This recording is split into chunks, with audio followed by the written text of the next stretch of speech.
Hi, everyone. My name is Michael Fodera, and today I'm joined by Stephanie Yin, One Don Professional, to review the US Go Congress's Pair Go tournament. We have a pretty exciting game for you guys. It's going to be the black players are Seowoo Wang and Eric Louis 2P. Seowoo Wang's a 5 Don, and for our white players, we have Edward Zhang 7 Don and Xingshuo Liu 7 Don as well. Stephanie, if you want to just briefly introduce yourself. Sure. Hello, everyone. It's great to see you guys online. My name is Stephanie. I'm the president of American Institute.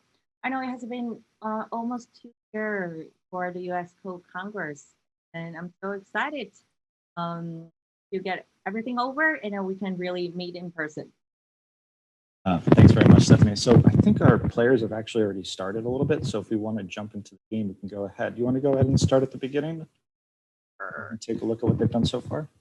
Yeah. So that's the game here. Okay. So I think that's Xingshuo Liu. What is the Xingshuo Liu's partners? Yeah, Edward, right? Edward, yes. Yeah, so they're playing white, and Eric and Zuo are playing black. So can you see the stones? Yes, we can see them. All right. So black started 3-4 point rotating, and with the enclosure here, and a white approached, black attached. That's one of the most popular territorial style opening, and then really, well, it's more common to play the Hane move here, because if we choose the bump, then do you know what's going to happen? It's going to be a very large territory for black in the corner, or possible that the avalanche on the side and build up the small avalanche on the side. Yeah, well. You're right. So I think that's one of the reasons why people don't really like to play this opening. I mean, the Q4 bump, because you will have to deal with the either small avalanche or large avalanche. It's way too complicated. And I think theory-wise too, it's black stone at Q3 is perfectly placed because white has to black's hit the Hane at the head of 2 stones here. So kind of theory-wise doesn't necessarily make sense either. Yeah, that's right. So I can just show you what's going to happen quickly. What's going to happen if white Hane is here, and black now can play the 1 space jump, and white take the side extension, and black can play the pincer. Most likely this is Sensei. White has to jump out to protect the invasion here. Can you see my mouse if I say here? Or no, we can't. You'd have to click directly on the stone or say the place. All right. So I was talking about the R8 invasion. So with the 1 space jump here, the invasion is already protected and secured. So black now can just tanuki or either approach this corner or the lower left corner. Yeah. It might be worth showing what happens if black does play at R8 without the extra move, and just to see the moves that black could be considering as the follow-up, or white can consider as the follow-up. Maybe just show R8 and what white would want to do there and how black might respond. Just a very quick, kind of while we have a little time. Okay, no problem. But it's just very complicated, and make sure I take notes. Audience. Maybe just 1 or 2 moves in each. Oh, okay. So let's say if white encloses the top left corner, and then this is absolute Sensei. If let's say white enclosed on the top, then there was perfect connecting move on the bottom. So that's not ideal for white. The correct move to follow up is the Kasumi here. I see there are a lot of people are making a common mistake here by descending, which really is the best way to cut your opponent's stone off. But in this situation, the Kasumi is better. It's because you're giving yourself either 1 space jump to connect if your opponent play on the top, or you play the 1 space jump on the top to enclose black. And the other nice thing. Oh, sorry. Go ahead. Oh, sorry. I was going to say S5 as a follow-up. If you ever want to make I space, is a nice follow-up for white to make an I there as well. So it kind of works with approaching the other side too, and not just connecting on the outside if you need to. Yeah. We're right. Absolutely right. You're talking about I space here. Exactly. So later on, if you ever need to make it, it's a better shape than just descending down at S6. Right, right. Okay, perfect. So like what I mentioned earlier, with the Kasumi, not only you have a good follow-up move to make more eye space, like Michael said, um, but that's for the future. Or you have the enclosure move on the top, this, and then white can start laddering this down. That's one of the variations. Or if black plays a knight's move on the top, and then white can push, or just play the knight's move directly. That's the black can Atari and close on the top. Yeah, so that's And this seems to give black a very strong upper right position and kind of keep white a little small on the right side. yeah, that's right. So most of people like to play additional moves, just make sure the invasion move is not working. And more importantly, with this one space jump, not only white's territory is getting bigger, but also it limits the black's potential in the top right corner. So go back to the original game right here. All right, but I guess one of the players, I don't know who is playing as Edward. I don't think. Oh no, it's actually Eric. And Eric is black. Eric and Seowoo are black. Yep. Okay. Yeah. So in the actual game, black didn't start the avalanche just like. So what black played is to connect. That's one of the Josekis is just less complicated than the avalanche, obviously. But I think that's a good strategies in the Perigal tournament because you have to know your partner very well. I mean, know them well. It's you have to know your partner's style and whether they're your partner or it's a territorial style or attacking style. So it will help you to decide the move. So I think their strategy, maybe I'm wrong, but I think their strategy is, oh, I want to play the peaceful opening and see what's going to happen in the mid game. And it's a lot of territory in the corner. It's certainly not a bad result either way. Yeah.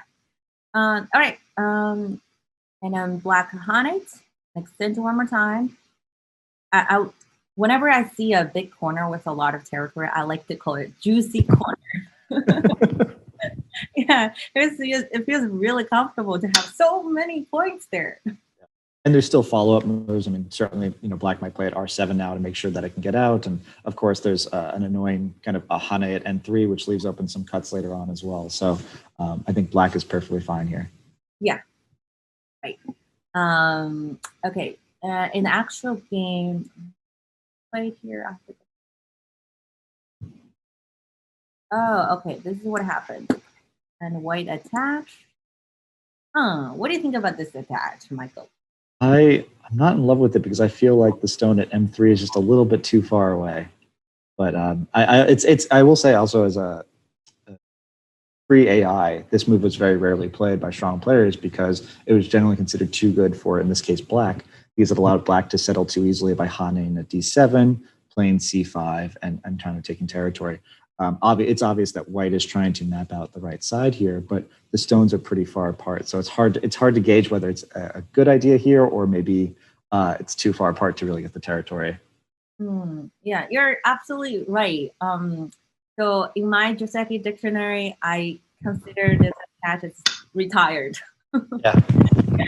Nobody actually use it in modern Go world now. Like you said, it's just too efficient for black.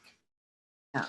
But I think there's been some more common playing of it. I've seen a little bit more, and now I think black actually plays at C5. So there's been some sort of meta changes with this as well. Yeah, right. I think that's one of the options. Either extend. Oh no, it's extend inwards. Yeah. Yeah, inwards. And white. I think white has two options: Hane in the corner or Hane from the outside. Yep. Yeah. But by talking about AI Josekis, I know there are a lot of newer variation, newer Josekis nowadays. but I still recommend everyone to study the basic, the classic one first, and try to understand the idea behind each move. And it will help you to understand the AI moves as well. Because sometimes when you look at the AI, they can't talk, but you just see the move and they just show, oh, the ring rate is so high, but you never know why. You don't know the reason. So by learning some basic or the fundamental strategies and the sekis will help you to understand AI moves. And I think especially in a pair go game, it doesn't matter how high your win rate is. If your teammate doesn't know what you're doing, it doesn't really matter. So certainly more so here than anywhere else. You want to play kind of straightforward, simple things. Yeah, absolutely. Yeah. And you will be always surprised. You never know what your opponent or your partner will play. Of course, the joke that your partner is also one of your opponents. So yeah. All right. Hane, and then black actually played an attach. Right? That's not a very common nowadays either. Okay, so what happened in the actual game is white wedged. Well, personally, I don't really like the wedge because, as we can see, the white's shape here is empty triangle, which is one of the shapes in Go. Right? And like Michael, you mentioned earlier, M3 is a little bit far from the lower left corner. It's actually too white to expand the moyo. And additionally, there's still a cutting point in the lower left corner, D3. Yeah, and I'm thinking, okay, if white tries to protect by playing B3, E2 is going to be a really painful move later on for white. If black plays at E2, it's going to target the cut. It can potentially get some eye space as well. So I think it's going to be pretty easy for black to really kind of destroy what white's making out here. Yeah. So it looks like we have a question. So I thought C4 was modern proper. So it looks like so it seems like C4 may be a little bit more popular nowadays than it was before. It's C4 might be common. So it looks like another comment. C4 common in the double approach, but not necessarily when there's no stone at F3 or F4. Mm-hmm. Right. So I think either way, attach is not as one of the options to follow up this. Right.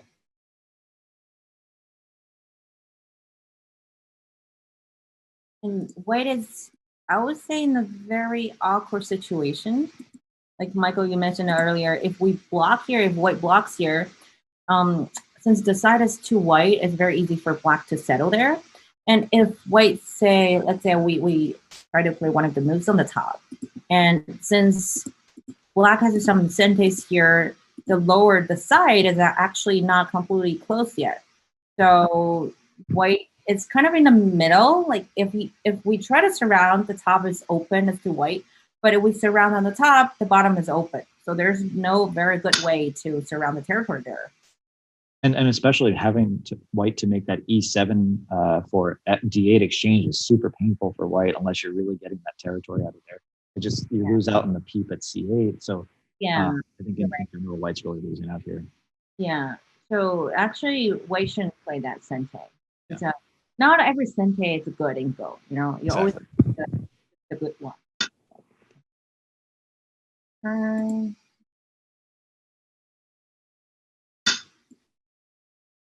Yeah, and a white blocks.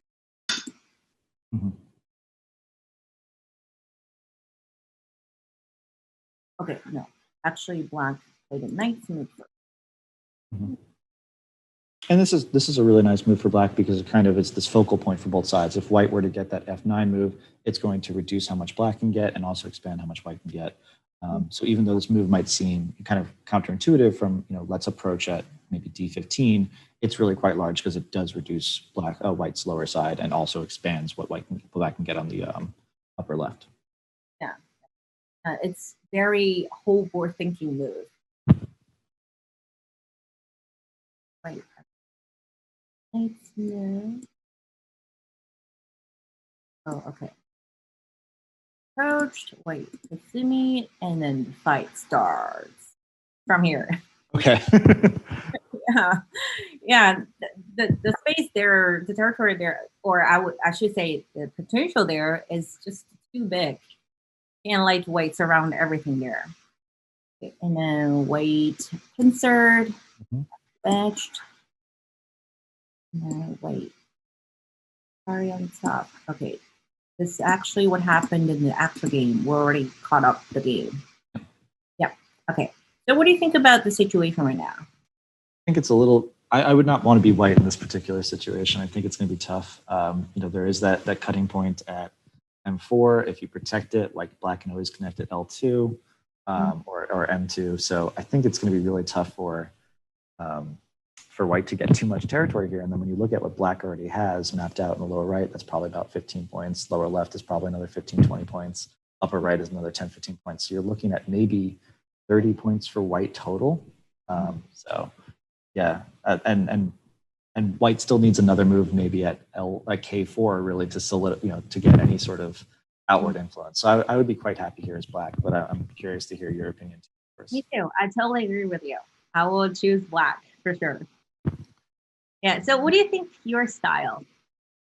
I am a very territory-oriented player. This type of game for white is not what I'm about. Oh, okay. I see. All right. If you're a territorial style, you will like black, of course. For white, it's really hard to control. The lower left pretty much is the only territory white has on the board. Yeah. And there's still moves that are E2 still has some amount of pain left over. There's still a lot of Aji left over. If black plays E2, white blocks. Black plays at J3. Black's going to be able to connect the group. So it's still pretty tough over here. Mm-hmm. And you will see actually white surround nothing on the bottom. Exactly. Yeah. Yeah. Okay, let's see what happened in the actual game. So white didn't play connecting move instead of bump. Really? There's the obvious cutting point, right? Okay, yeah, and a black cut here. I think white will be in trouble. So too, and there's still quite a lot of Aji for that zone at K3. Any move at K2 or type thing is going to affect how much black's going to get. So that, black can kind of give up the stuff on the left side for now and just kill the right side or attack the right side severely and still have plenty of Aji left over. So this seems, again, like a good fight for black. Yeah, that's right. Huh. I don't know what white will do. Wow. There are so many weaknesses there. Have you sorry. No, it looks like we have a question from the chat. We have two comments. One, white needs something to attack, and I can't imagine what it'll be. So it looks like white has something to attack, although I think it's most likely going to be black attacking white in this particular instance. Yeah. And then we have another one. It would be nice to know whose move it is. Stephanie, do you happen to have the move number of the game right now? Maybe we can give everyone a little bit of how many moves have been played. I think it's a 43 according to OGS. I can't see it from. Yeah, I actually can. 44 right now. Okay. So player one would be it's like Seowoo Wang would be if divisible by 1, and then it would be Xingshuo Liu, Eric Louis, and then Edward Zhang. If you want to figure out whose move is what. Oh, okay.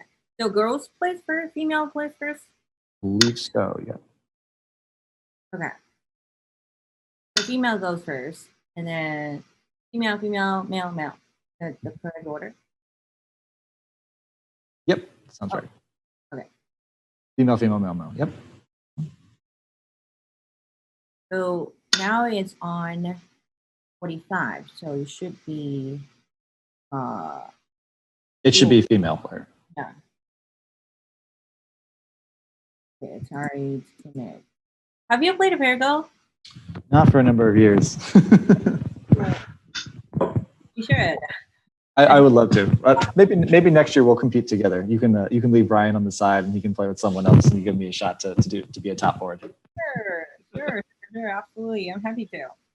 Yeah. But you did, right? You have to play the Parago before. Yeah. Like, oh yeah. Of course, right? Many times. So how do you feel? It depends who my teammate is. I think if I have someone who is I almost feel more confident playing with someone who's a little bit weaker than me because they'll kind of defer to the stronger player, whereas you have two people who same level, they have completely different styles. So Yeah. I much prefer, if you have someone who plays completely different, it can be a real pain. What about yourself? What do you prefer playing? Someone who has a very similar style or a very different style, just to change things up?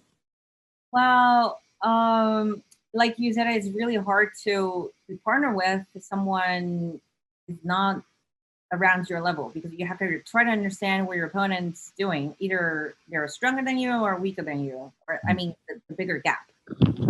Yeah, so I will prefer to play someone around my level, because it will. But it depends on the situation. If we just play the pair go for fun, so I think everyone is okay. Okay. But when you're playing for pride and tournament, For tournaments, I prefer someone is not too strong, because I will have trouble to understand his moves. And how common is pair go at the professional level? I think I know there's a pair go tournament in Japan. Are there any professional tournaments in China that they do pair go matches for, whether they're exhibition games or? I'm not sure in China. I will call myself an old professional in China. Okay. I don't know if you want to date yourself like that, Stephanie. Nowadays the younger professionals were born after 2000, so they're quite young. So back to my time, around 2007, 2010, there was no. I don't think that there was any Perigal tournament. Mhm. Yeah. By talking about the Perigal tournament, Brian and I got an invitation from Nihon King for attending the Perigo. I think it's called a Perigo World Cup. We were supposed to go last year, but since the COVID situation, postpone, and eventually we're going next year. So excited! Oh, that's amazing, and that's going to be held in Japan. Yes, Tokyo. Awesome. So excited! Yeah. All right. Let's go back to the game. All right. So Black pushed one more time. So Black's push here, does it seem necessary? I would think that Black might want to preserve the Aji of that K3 stone. So are you sure you're a territory style? Style? That's the only territory White has on the board. You still want to take it away? Well, it's a lot of Aji, so I don't want to throw it away yet. But I would think maybe a jump at N7. White might extend. Black plays a knight move. Oh, sorry, N7. N7. Yeah. White extends up. Black plays the knight's move at L8. That would, again, kind of keep the pressure on both groups.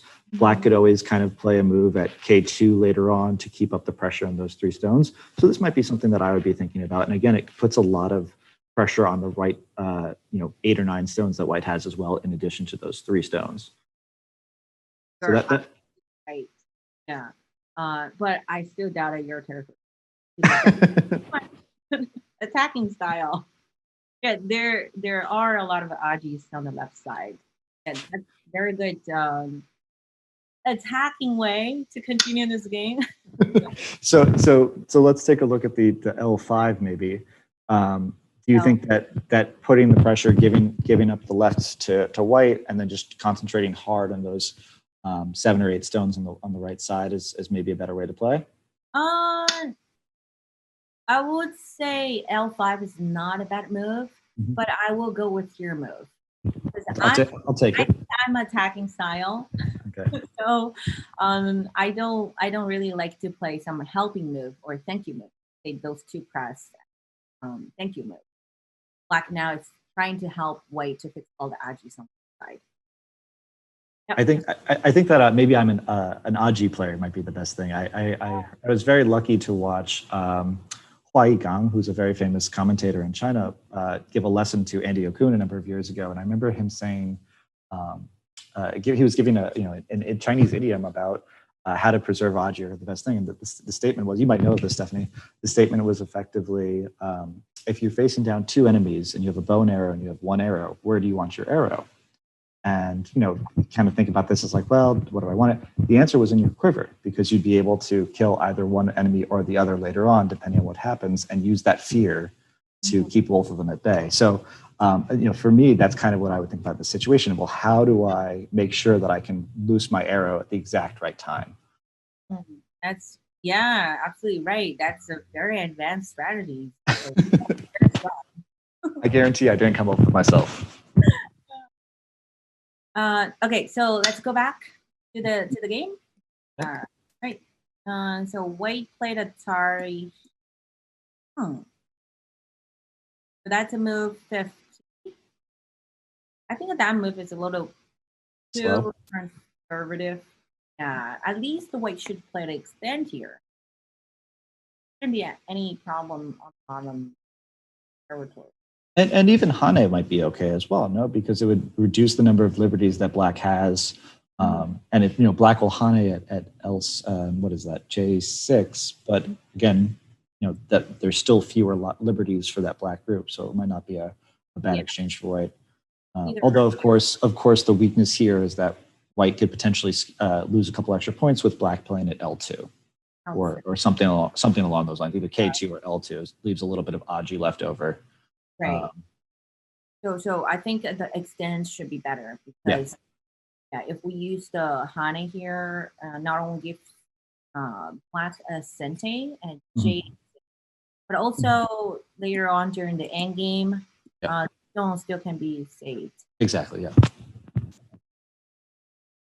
So maybe that's why White just did a strong connection at J3 instead. But I think that J4 would get rid of the Aji all the same. No. Or it's more reasonable than too conservative. And so someone in the chat said the White group at 04 feels bad. Now I think that's definitely the case. I think that Black is already ahead on territory, and the fact that White has that really weak group on the lower right side is going to really hurt it for the rest of the game.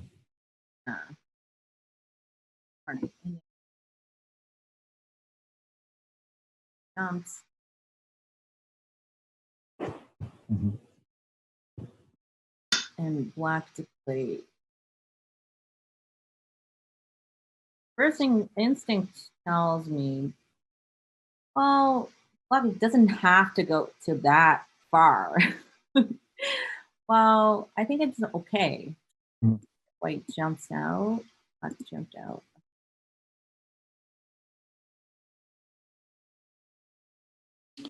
No, R9 did seem a little deep, but it's just something that White could have done differently than just jump out to try to maybe punish how far Black came in, or do you think White's a little too weak here to do too much? I was actually reading whether White can play the piece here as a Sensei and attack. Yeah. So in the actual game of White just played a one space jump, that will be very comfortable for Black to jump out. Yeah. So like you said, this move feels. I feel this move is a little too deep. So White should have some. At least White should have figured out whether there's a attacking move or more aggressive move to attack this stone. Especially now, White is already behind. Yeah. Okay. So if I were White, I would try to think about surrounding move on the outside. And then let's say this type of variation did happen. You think Black would probably just Hane on the outside and try to sacrifice the stone at R9, or and just maybe try to take the upper right side and then position on the left, or what would be your kind of defense to this maybe? Really hard to decide. Yeah, I mean, my first instinct would be Q10 cut, Atari connect, Atari extend connect, and then play elsewhere, and kind of force White to live small, take up the right side, and maybe play a move like E15 or something like that too, or connecting there to protect as well. Or E15, yeah, that's one of the options to deal with this situation after the R10. But I feel if Black is going to sacrifice that stone, it's already lost the purpose of playing R9. Yeah, it's against each other. So if I were Black, I don't know. Maybe I will. I was thinking this move, but just all of a sudden I realized this is a really bad move. If I have to connect it like this, that would. Oh, that's painful. Yeah. Yeah. And White's already locally alive. So yeah, that's Right. So I think, yeah, I think that our nine is still a little questionable move. Yeah, I guess if that's going to happen, then black has to sacrifice the stone here. At So, least, so, so I think you're saying that the white missed an opportunity by keeping at 08 to get a better result than just jumping out. yeah, yeah. At least, if white is a little bit too scared of the attach, I think white at least should play the ninth move Mhm. better than a one space jump. Yeah. So by keeping there, it actually doesn't give black a lot of profit. One more stones on the outside. But what white can get is the entire stone or the entire territory on the right side. So that will be better trait for white. So So, generally you don't want to play the peep to help your opponent. But I'm thinking if white played attach directly, black can have the bomb and a connect here. yeah, and especially with the move, a move at what is that, S8 or S9 can kind of protect the weaknesses that black may have there. So it's going to be pretty hard for white to actually cut off those two stones. Yeah, that's right. Here, if And then extend out. Yeah, this is going to be pretty tough for. the honey. The ladder doesn't work, but black, like you said, a black can use one of the senseis on the bottom and connect here. Yeah. That's why I was thinking white should peep first and then attach. Wait, but in the actual game, white is very nice to black. Just jumped out. Yeah, this seems like it's going to be a pretty smooth game from black here. Like when white has to come back at Q8, it's kind of getting nothing over here. Oh, Michael, I'm so sorry. I messed up the order. Oh no! What did we do wrong? Yeah, so on Canada, I have to, I have to go back to the move directly. I shouldn't guess the order. Okay, I'm so sorry. So what happened in the actual game is black extended here, and Gotcha. and black jumped in. Okay, but at least it will show there's some overplay move and how should you punish the overplay move like this. Okay, this is what happened in the actual game. Gotcha. It looks like someone in the chat just corrected us as well, so thank you for that. Well, so I mean, going back to this, I think we can pretty clearly say though that even white's move at P11 might be questionable too, right? Because if black's forcing into the same shape that we said was so bad, so perhaps white might have been better off just playing at R9 itself instead of jumping out at P11. So it's having looked at it in that variation, maybe white should consider something different here. Yeah. Also, it's also a little painful to just make a very short and small extension if black but deep on the outside. So hard to say. Hard to say. Because I think a white right now is thinking, oh, I might lose some character and eye space on the right side, but at least when I jump out, I can cut through here and later on can attack small drag in the center. Yeah, but you're absolutely right. It's really painful to respond to this move. Yeah, because Q8 gets white almost nothing. Right. So I don't think the mistake is this move. It's the jump or the jump down. It's the move. It's the moves white played before. Okay. Yeah, to make white in a very awkward situation right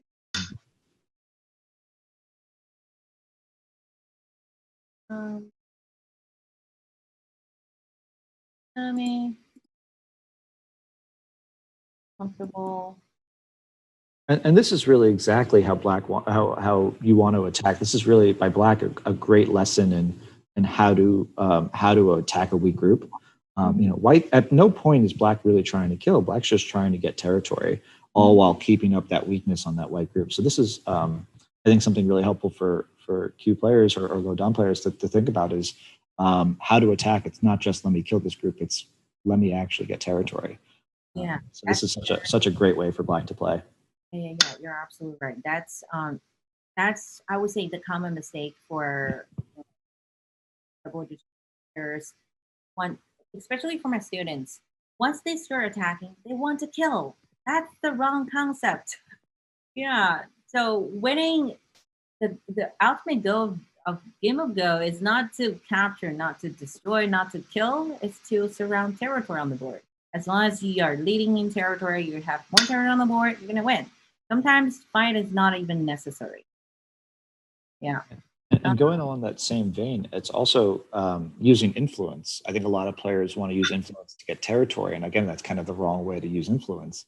And you can see again, Black doing a great job of it. Black has a really strong position in the center of the board with those 6 or 7 stones, and Black pushed White into that strength, and that's exactly how Black wants to use that influence. Is you don't use influence to get territory, you use it to attack, and then by attacking, you get territory. So this seems really a masterclass by Black here across the board. Yeah. Yeah. But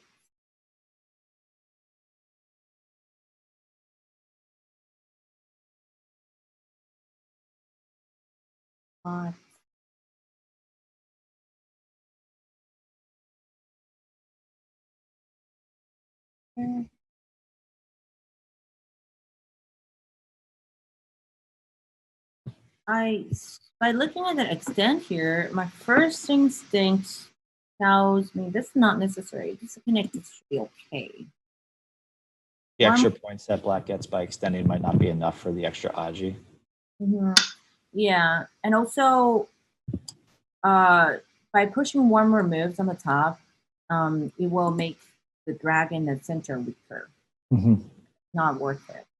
Yeah, there's a great comment from someone on Twitch. It's a master class by Black if it turns out that Black didn't again neglect the center for too long. So I think you're exactly right. Of if that Black group in the center gets too weak, it's not gonna end up too well for Black. So. Oh. Okay. Do you want to guess the next move? I mean, my instinct would be Lahane, but I guess the fact you're not asking me for that, if you're not just immediately playing it down, it might be something more different. Probably some sort of attachment in the corner, just as a probing move. Wow, you're right. So White attached to here. Very surprising move. What is White trying to do? It's 68.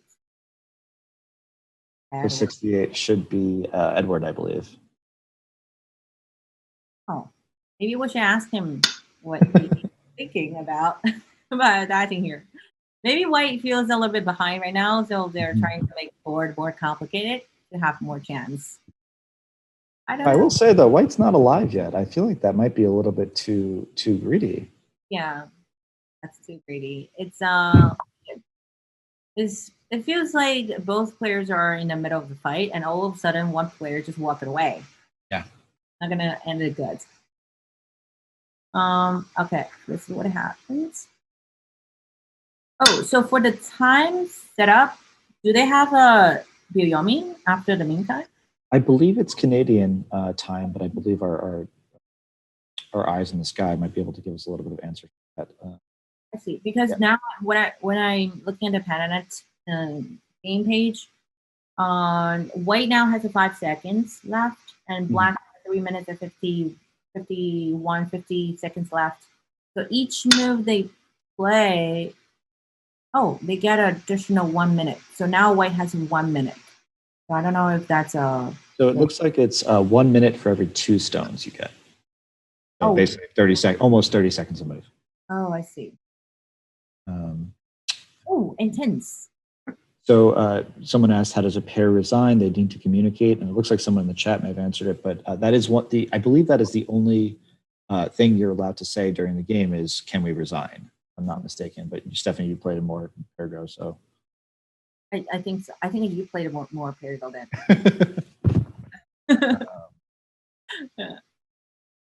Of course, you're not allowed to communicate. Otherwise, it will... Oh, and you can ask whose turn it is. Okay, so Black descend.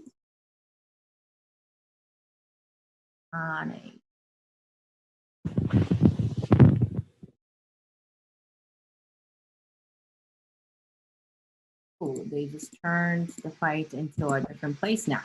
Interesting. So how much Aji really exists in the upper right corner? If black just does a very simple block of something like 016, does white really have the opportunity to live here? Hmm, good question. What do you think? You, the reason why I'm asking you is because that can really tell whether you're territory style or attacking style. I would guess that it cannot live. I think that the open position at I think that black can just Hane at P18 afterwards or something along those lines after white plays at S17 would make it a little bit too difficult. But oh no, first I would probably just block up at P16 maybe and just be safe. But certainly that's much more Aji than certain other variations. You're definitely not territory style. You want, yeah, I want everything. yeah, your first instinct is to kill this group, so that must be not um, territory style. So I would say forward to the attacking style with territory style at the same time. Yeah. So my instinct is I think it's hard for white to, but maybe not Hane.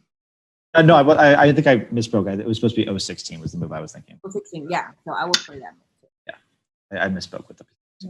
Because P16 is helping move. Mm-hmm. After the wedge, there are so many cutting points. Yeah. So black has no trouble to connect all of the stones, but it would just give way to more Sensei. Mm-hmm. I mean, I still think this loop is locally dead, but there's still some amount of Aji here. Yeah. Yeah. Let's see what happened. Oh, okay.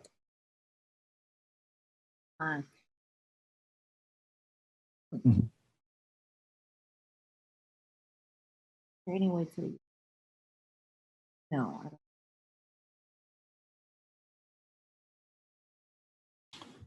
don't. So seems looks like someone says seems alive after S17. Look, it seems like Twitch chat's taking care of itself a little bit, but no. After S17, unfortunately, black would be able to just play at P18 and take away the two eyes in the corner. So I don't think there would be too much there. Which move? S17. S17. Yeah, so black can So just block there. Yeah, turn. I think both those work just fine. I think the only way to live, to try to live, maybe Hana here, make tiger's mouth. Mm-hmm. So. But then black could just play the tiger's mouth, the empty triangle. Yeah. I was thinking the other empty triangle, but this works just as fine. Yeah.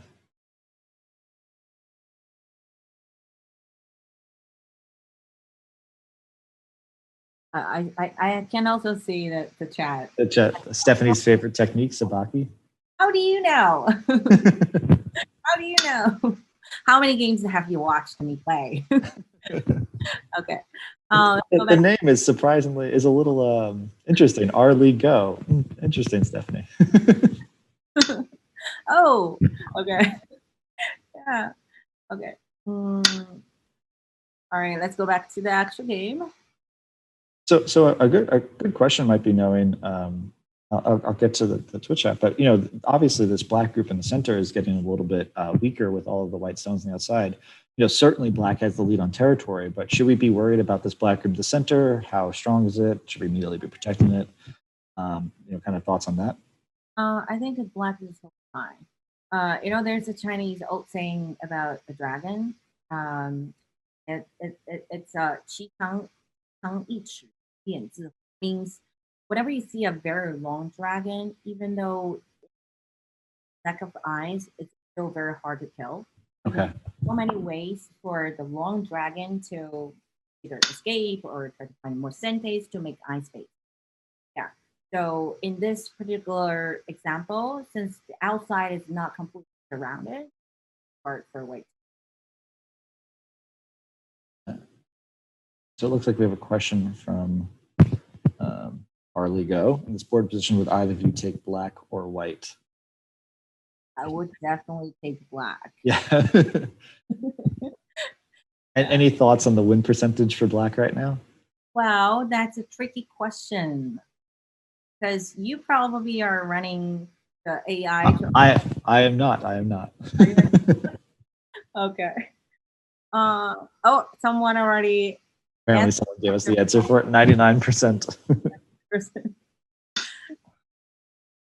Probably close 99. Oh, okay. I didn't think of that high, but I was thinking about 80, 85%.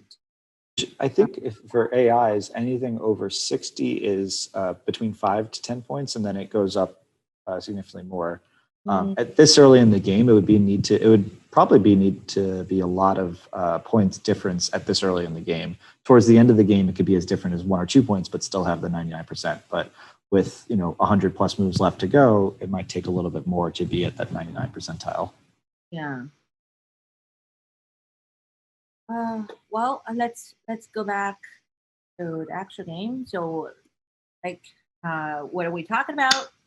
White started attacking this dragon now. Okay.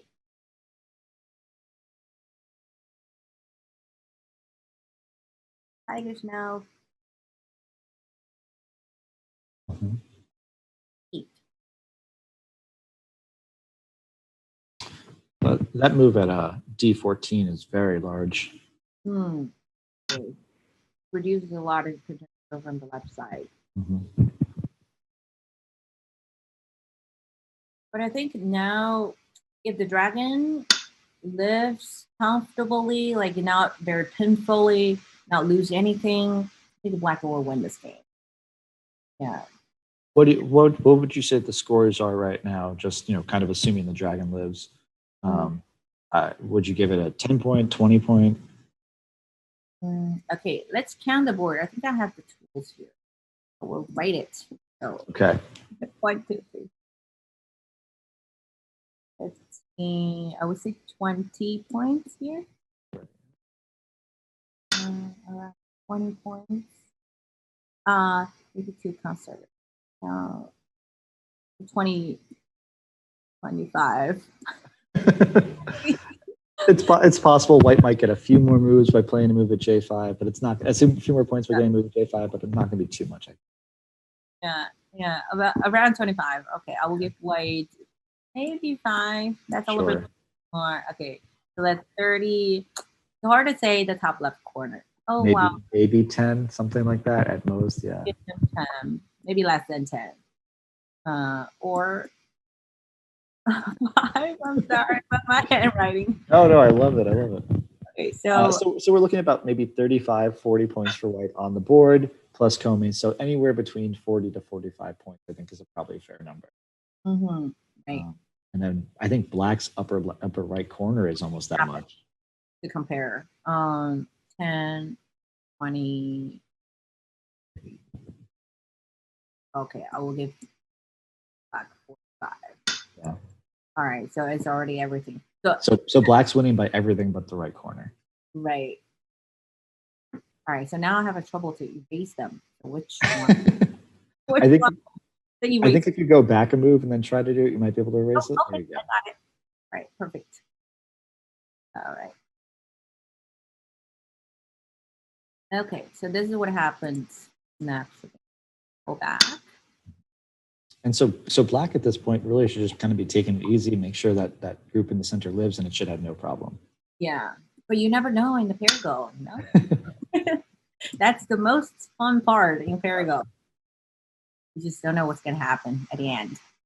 So Dimai, we're referring to the Black group in the center, the N7 stones and everything that kind of surrounding that. That's basically the only group Black has to worry about. Everything else for the board is pretty clear. So if Black can live with that, it should be Black's game to lose. Right. Seems White now is very is concentrated on attacking this group and see how much profit White can get. And maybe I don't want to say White's group is really in any danger, but if Black plays a move at R8, it's not quite clear that White's fully alive. R8. Right, R8. Oh yeah, right. White would need to answer that, so that there's still some Aji left for White's group as well here. Yeah, absolutely. So this White dragon is not completely alive Mhm. either. Okay. Hmm.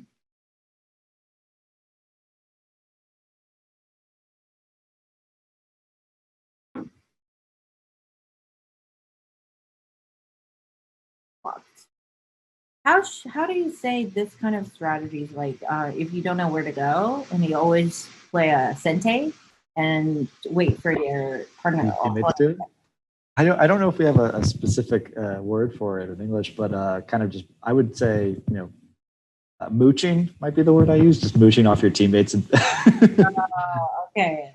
um, Yeah, that's actually a very good strategy. But there's a fun part, you know.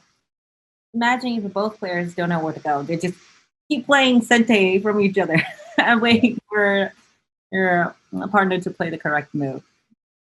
Okay, so I think that's one of that moves, just to wait for another player to deal with the situation in the center. yeah, I mean this fight in particular seems a weird time to Tanuki because it looks like Black has a nice move at what is it L14 or even just cutting directly at K15. And it seems like this is a weird time for White to play elsewhere. Hmm. Yeah, I agree. You're totally not territorial style. Come on, Michael. If I Yeah, see it, well, I'm again, open to the dragon. attacking is just meant to get you territory. That's all this stuff.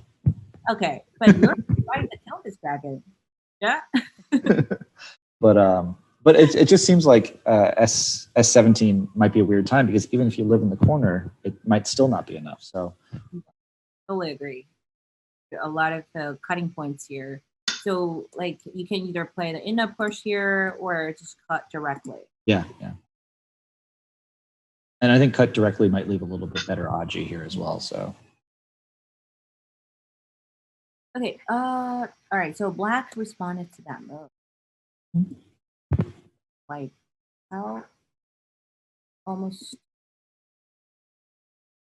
Oh, so Black now on it. okay. Okay, and a white cut. Black a target and a white to make Sente here and extend it. Okay. Seems like the cut is going to be quite severe. The cut for Black right now, right? Yeah. Yeah. I mean, maybe White just tries to live locally somehow, but it doesn't seem super easy. Mhm. Okay, but Black was nice to White and Black played it. Okay. Let's see what happened. Okay, so I think what Black wants to do right now is just, oh, I need to make sure my dragon is alive, and I'm gonna here. That's quite a large move as well. But by attacking the Black's dragon in the center, White gets some potential on the top area. Yeah, this ended up working out quite okay for White. Yeah, so why don't we count the board again and see how much point Black was leading, and then compare how much territory White can surround on top. Okay, the left side.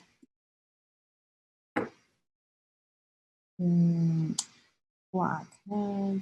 So I think we can say that everything else was the same as before, except for maybe the stuff at the top, correct? Or Yeah, thereabout. there just some territory here. So 45 points on the right side.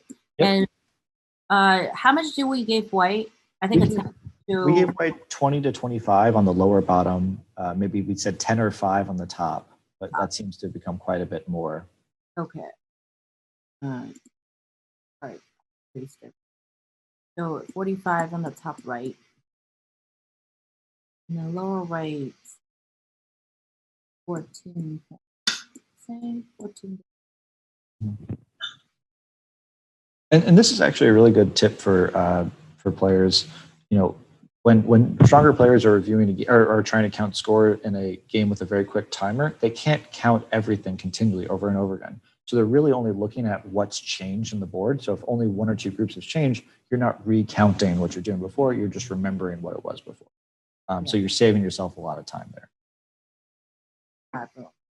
So white, black now has 75 in total. So white has to, okay, there's a 5 points here, so 30, 45. And whatever white has at the top, which maybe is about 20-ish now, maybe. So white has to get 45 points, or 40 to 45 points in order to win, which is impossible. Yeah. Okay, and plus black has around 5 points in the center. So yeah, so black is still winning. So even if we're generous to white and give white that entire top, which is, again, black can either play a move like J17 to take away points, or even further in, could play a move like B17 to take away points. So even if we were generous to white and gave that entire top to white, I don't think that's 45. Even though white gets everything, like this move, that's still less than 30 points. Well, let's go back to the actual game and see what happens. Okay,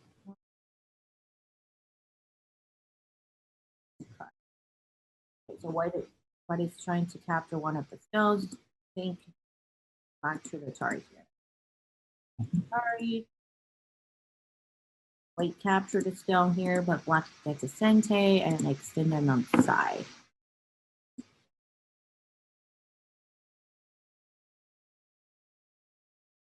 White now has to block the territory on the top.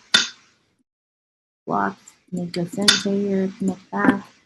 And it might be worth commenting on that move at K18. I think most players might be thinking immediately to block it like H17 instead. But the move at K18 is actually quite elegant because it stops white. If you were to play at J17 first, it would allow black to get the move at K18 and get a little bit extra points. So it might be worth just showing the alternative. You mean K18? So instead of white playing instead of white playing K18, white playing J17, which I think might be a more natural move. Oh, this one. Yeah. I was thinking. Sorry, J17. Or maybe I'm wrong at H17. This one?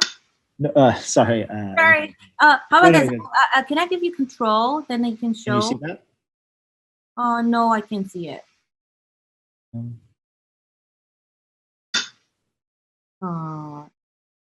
I don't think I have any. No worries. No, it's if black plays at K17 like it did in the game, I think white's move at J18 was quite elegant. Oh, okay. Yeah. And really nice, a nice way of keeping black from getting further in. If white just blocked at H17, black would get a lot more endgame moves there. Oh, sorry. So you were talking about the difference between this one and this one, right? Or H17. H17 here. Which I feel like might be a more natural move. Right. And then black would get to play at J18, white would block at H18, black would get to Hane at H19. So it's quite a lot of extra points for black. And I don't know if J18 would necessarily occur to everyone. So it's a really good point to kind of think about that here. And white can play J18 because of that really strong white group at the H15 line, the H15, J15, K15 line. Those are the three spots in the center area there. Yeah, so it's subtle, but this is a really nice endgame move by white. Mm-hmm. Yeah, that's right. So the ladders are a little too small on my board, so I always up the moves. Yeah, that's a very good move. Yeah, J18. But sorry, I didn't mean to completely derail what you were doing. Oh, it's okay. I think that there's a way to give you control, but I'm just not an expert. Don't worry about it. It's easier this way. Oh yes. Wait, has to block it. Jumped it in. Mm-hmm.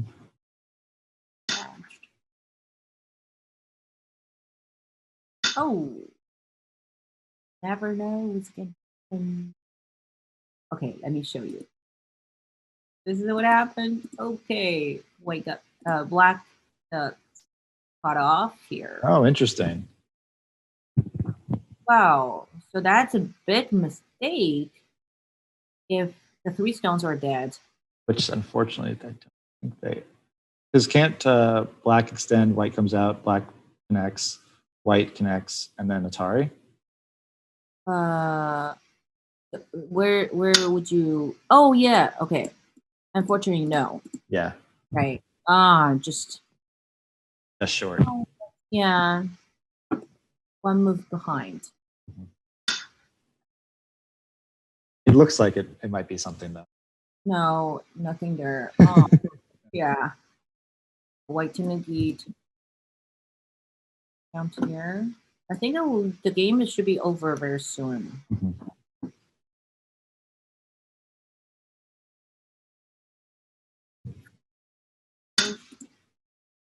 And so now it's pretty much the end game stage. So as long as black doesn't make any mistake, black, yeah, we'll win this game. And it looks like by maybe 20 plus points, so it's quite a significant margin. Oh, that's actually just the game. Oh, that they resigned here? Oh no, they didn't resign. Oh, we're at the game.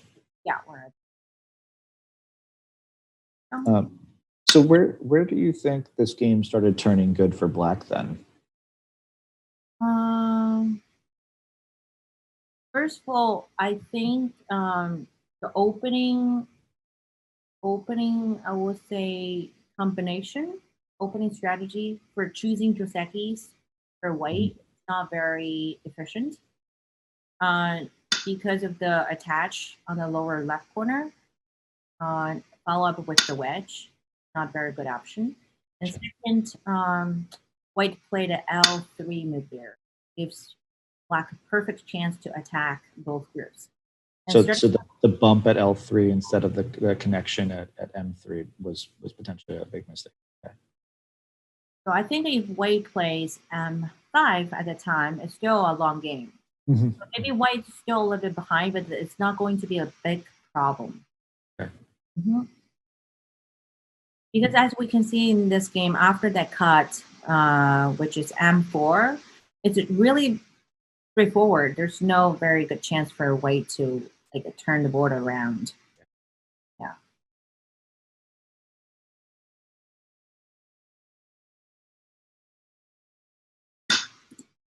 And then join game moves, yeah.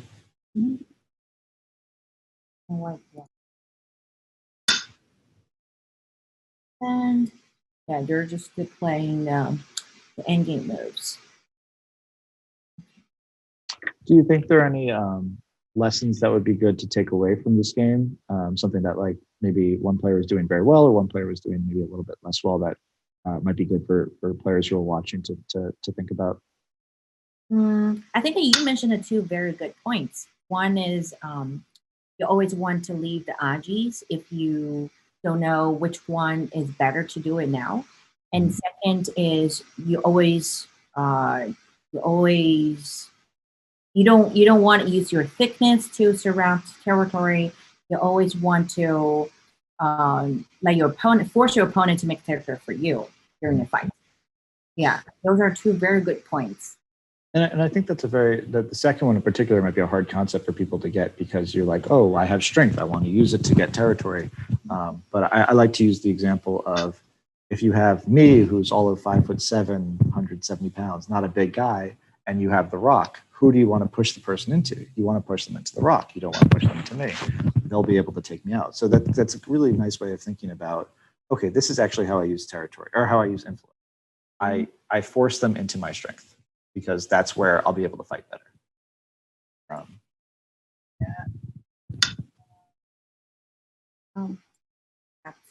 No worries. There's no numbers there, so it's harder for me to track. So what I think I would make that Atari a long time ago. Okay. Better. Gotcha. Yeah, just trying to take away an I or two. And white play.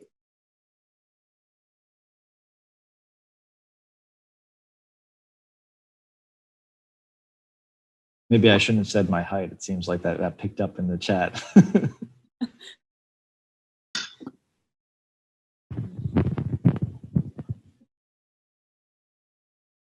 Kidding.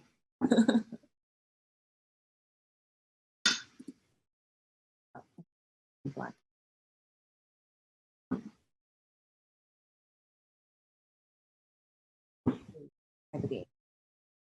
You know, it might be interesting to the the bottom center. How would you play that endgame? You know, would you just extend at M2? Would you play large knights at K3, L1? Oh, sorry, K1, L1. How should Black try to get the most amount of points there? Oh, very good question. Yeah. So the difference between the monkey jumps in different situations is you have to read whether you can get Sensei. That's the most important. So usually if you're able to get a Sensei, then monkey jump is always better. But in this situation, it's a harder, no, there's no way for Black to get a Sensei. Right, so Exactly, yep.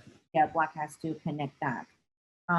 In some situation, if you can get a Sensei, the small knight's move will be better. Because yeah, Sensei is always most important during the end game.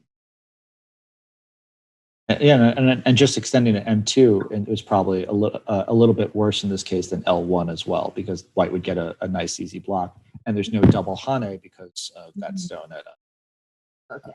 Exactly, so that would be Gote as well. So maybe there would be, even though you don't usually see a small knight's move on the first line, that might be the best move there. But of course, there are probably a few larger moves like the Hane at S6 might be a little bit bigger, or larger. Or in some situations, you can make a large knight's move, the monkey jump with the consume, and then you just leave that stone there. And come back for it later. Back later. So that's only 1 point. Leave that stone. Urgent. Gotcha. Yeah, definitely.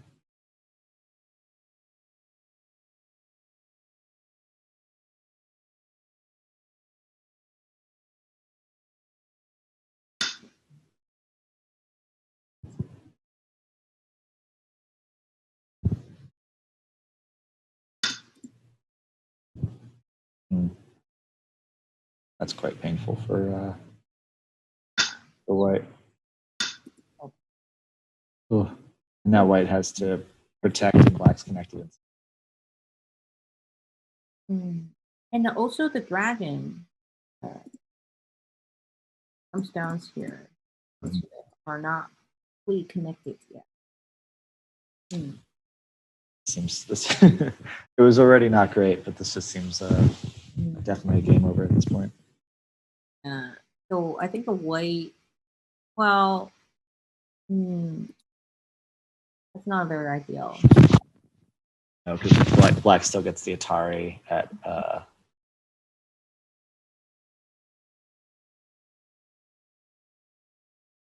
well, Black after Black can do that. This is such a tough fight.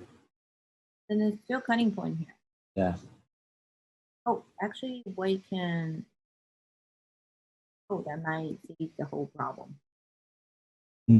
That's a nice move. Yep. So White will lose something, but Black will be able to. Black will gain something, but White will connect back.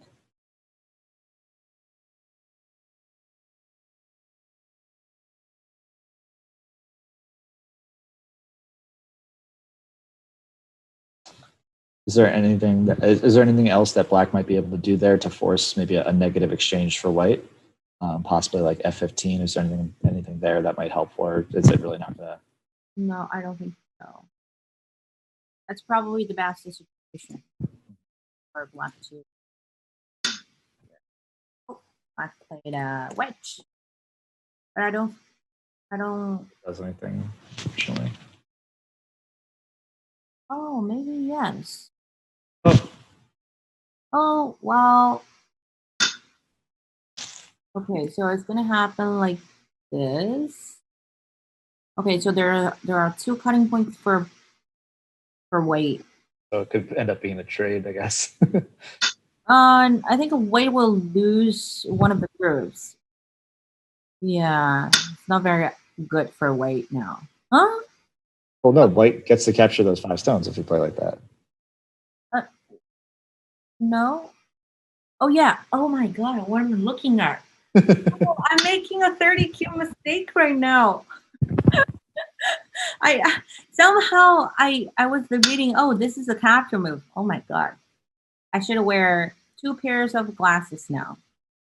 But I think the exchange would still be positive for this exchange would be positive for white, but My first black. looking is on. It doesn't do anything, and all of a sudden I say, "Oh, actually, it works." What happened to me? There's a chant going in the chat. One of us. I'm with you all the time. Sorry. Connect. And this creates a very similar variation to the one that you showed before. Mm-hmm. Yeah. So this move is still Atari, so it doesn't do the cut. On it, yeah, I think that's the big S6 is probably the last large move of the game. Okay. So I think black will win this game for sure. Definitely. So everything is already connected. There shouldn't be a chance for black to make a mistake. There'll be groups, no codes. Yeah, everything should be great. Oh, white hasn't played yet.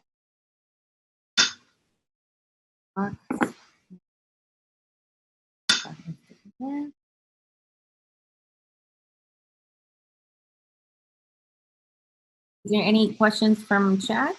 No, it doesn't look like anything, but of course, anyone please reach out. Both Stephanie and I are looking at the chat, so one of us will answer one of your questions at least.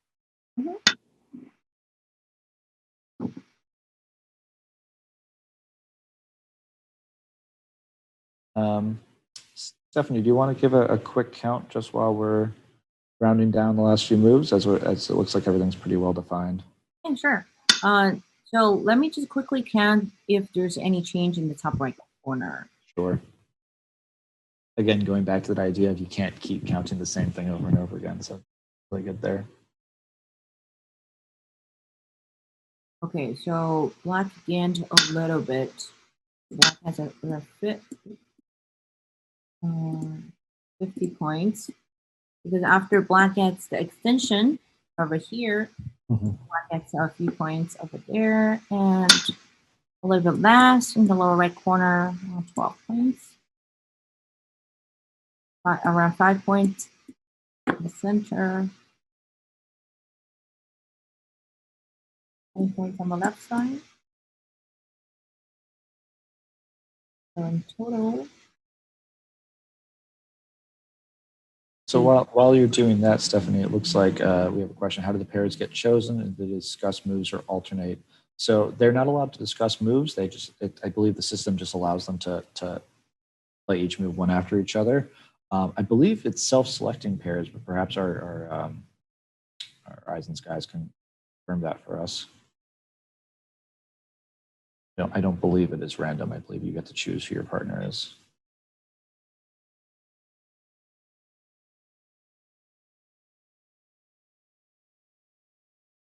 Total white has 55.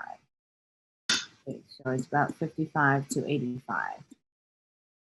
Without combing, black is leading about 30 points on the board.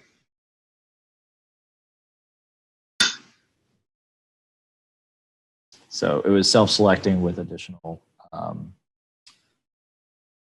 self-selecting with the additional pairs for anyone who didn't come in with a partner.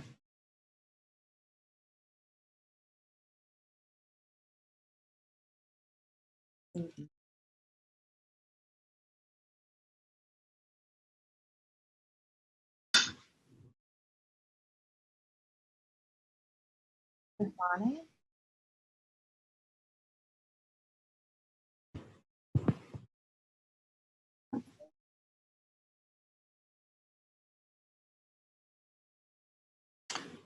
Maybe it's a little too late in the game for the scores to change, but Stephanie, I think we had a pretty sizable lead early on by black.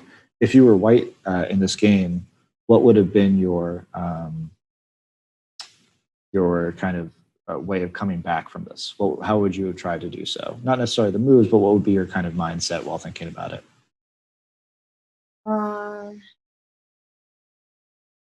Good question. So I was trying to see when what time, when is the best time for me um, to, I would say, make the board more complicated since white is already losing at the time. I would say, so after, let's say if I made a bomb there at L3 and my dragon was in a very painful position. So after I settled that dragon, maybe, okay, after the move at a Q13, I will do something like, yeah, I will do something in the top right corner first. So maybe a little something similar to what white actually tried to do in the game, but yeah, but not that late because you really cannot do anything in the top right corner. I would do it a lot of earlier and see. I would say it is a probe move and see how black will respond to my move, and then I will see whether I should live in the top right corner or should I take some Sensei to take advantage of the Aji in the top right corner and do something else on the outside. Yeah, but, not necessarily overplays, but try to take advantage of any weaknesses that exist. Right. Very similar to playing handicap go, I would imagine, right? Like when you're naturally behind, how you think about it. Right. Try to keep things, keep some weaknesses for you to take advantage of later. Mm-hmm. I like that idea. Yeah, and I will definitely not play the generous move at D14 and let black connect on the third line. Yeah, I will probably think one of the pincer moves there. And anything to create a little bit more complication. Yeah. Should we put down the move on the board? Yeah, let's do so. I think we should be just about finishing, if not done. Yeah.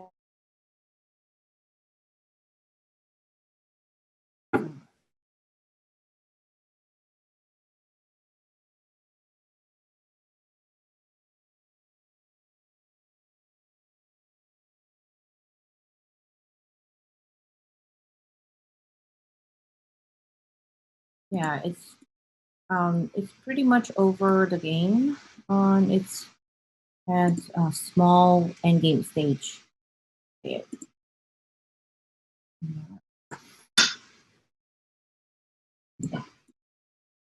I think we're at the game. Yeah. Just maybe one or two moves left on the T line and the A line. Other than that, basically done. Mm-hmm.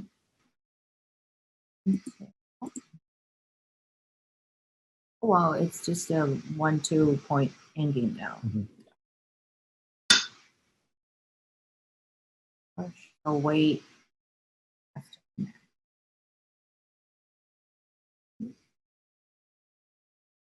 Okay, so after this round, there's one more round, right?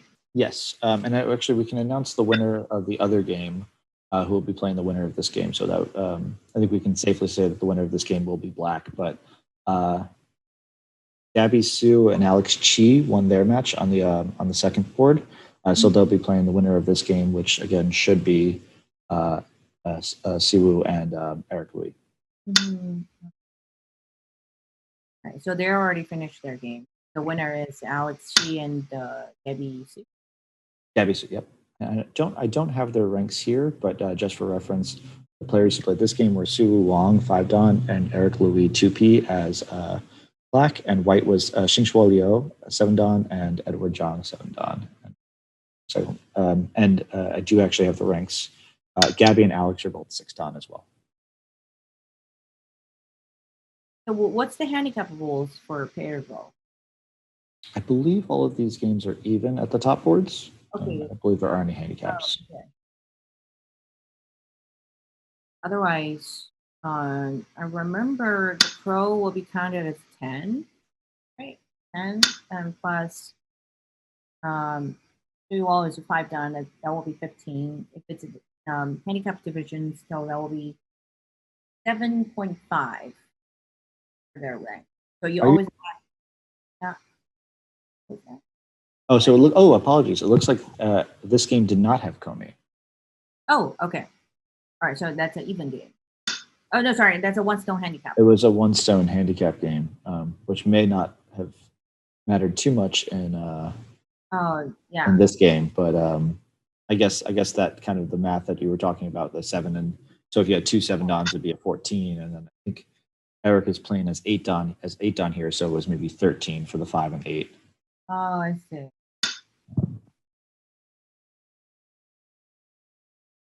The next round should be Gabby and Alex will most likely be black because I guess their combined score is 12, and then there'll be a 1 handicap, so a no komi game.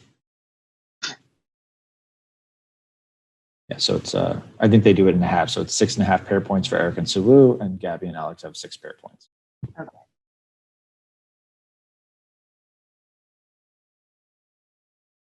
You to Stephen for confirming that information for us.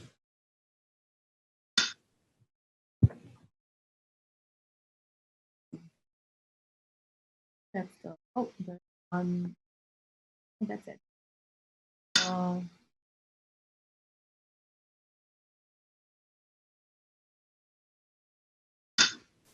Oh, the last end game of it.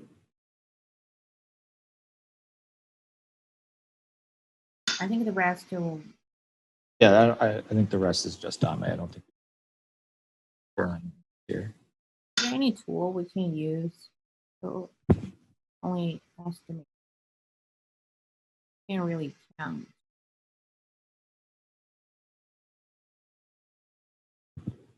Oh, black wins by 23. 23. 23. I think in this game in the OGS review it has white with the 7.5 komi. So I think it should be black by 30.5. Oh, I see. Oh, sorry. Thought I closed it. So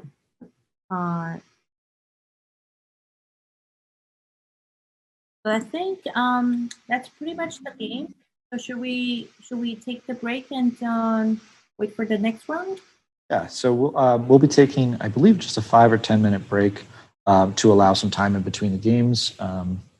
And again, we haven't confirmed the winner yet on PandaNet for this game, but I think it's going to be safe to say it's going to be Eric and Seowoo as white versus Gabby Sue and Alex Chi as black in the next game.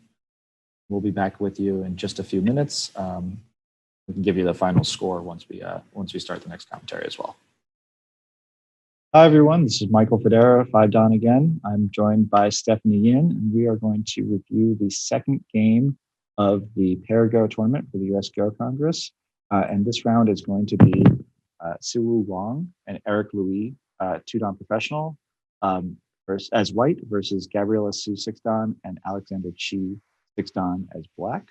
I think we have a few minutes before the game's going to get going, so I figure Stephanie and I can kind of chat about maybe a little bit about your professional career, any favorite players.